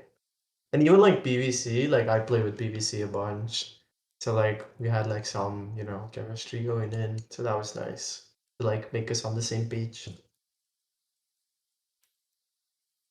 Yeah. Definitely apparent from the way that you all played as a team. My panelists, casters, any other questions for these two wonderful champions here tonight? I don't really have any other questions. I feel like everything was addressed. You guys Yeah, did my very well though tonight. Appreciate it. Do you mind? Yes. Is the stream that you guys were casting just on Twitch? Is it on Licky's Yeah. stream? Right. Okay, perfect. I'll just Perfect. find it.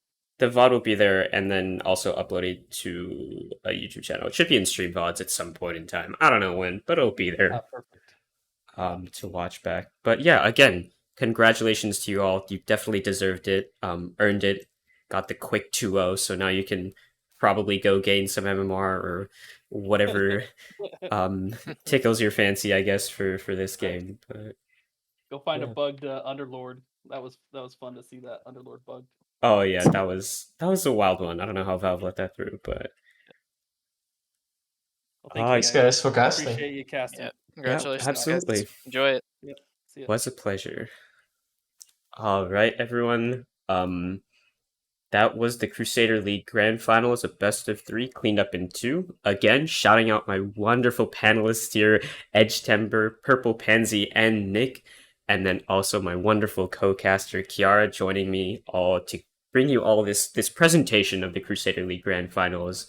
I hope you all enjoyed your time here, supporting these two great teams, and have a wonderful, wonderful night.